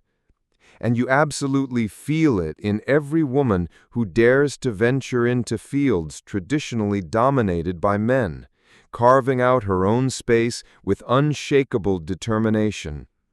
These modern trailblazers, they are, without a doubt, the direct descendants of those unsung female warriors, carrying their torch forward. Beyond individual character, consider the profound, often overlooked impact on our collective heritage. Ponder the origins of Europe's most cherished traditional dishes, the intricate techniques of ancient crafts, the very social customs that still subtly guide our interactions. How much of this cultural tapestry, this living history, is a direct legacy of the work and innovation women undertook for centuries? Their hands didn't just build economies, they shaped cultures, preserved traditions, and infused daily life with meaning and purpose. Their influence is a powerful undercurrent, guiding the flow of history itself. Their contributions, though often rendered invisible by grand narratives, have profoundly shaped our culture, traditions, and daily lives. It's a powerful, undeniable force. Every piece of artisanal cheese you savor, every slice of crusty bread you enjoy, they carry within them the faint breath and honest sweat of those indomitable hands, the women who churned milk and kneaded dough for generations. This is an invisible legacy, yes, but one so potent it touches our lives every single day. Consider the enduring beauty of handicrafts and folk art, the intricate patterns of medieval textiles, the delicate artistry of embroidery, the robust utility of pottery, even the charming decorative motifs adorning humble homes, all bear the undeniable imprint of medieval women's hands and minds. These weren't mere hobbies. They were skills honed over lifetimes, passed from mother to daughter, imbued with a richness of creativity and practical ingenuity. Beyond tangible objects, their influence stretched into the very fabric of social customs and family structures. The fundamental ways families were organized, the crucial role of women in educating children, and their unyielding efforts in maintaining order and discipline within the household. These practices all have deep roots in the unseen lives we've explored. Their quiet, persistent efforts ensured the continuity of society itself. Their hands didn't just build economies, they shaped cultures, preserved traditions, and indeed defined the very identity of an era. They were the guardians of heritage, not through written decrees, but through the very essence of their living, breathing existence.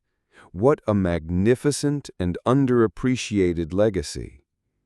And so, our journey to unveil the extraordinary lives of medieval peasant women concludes. Thank you, dear listeners, for joining us in exploring these powerful stories, shattering every misconception about the history of labor. We hope you found inspiration and a profound connection. Don't forget to like, subscribe, and comment with your thoughts. We look forward to embarking on our next historical adventure with you.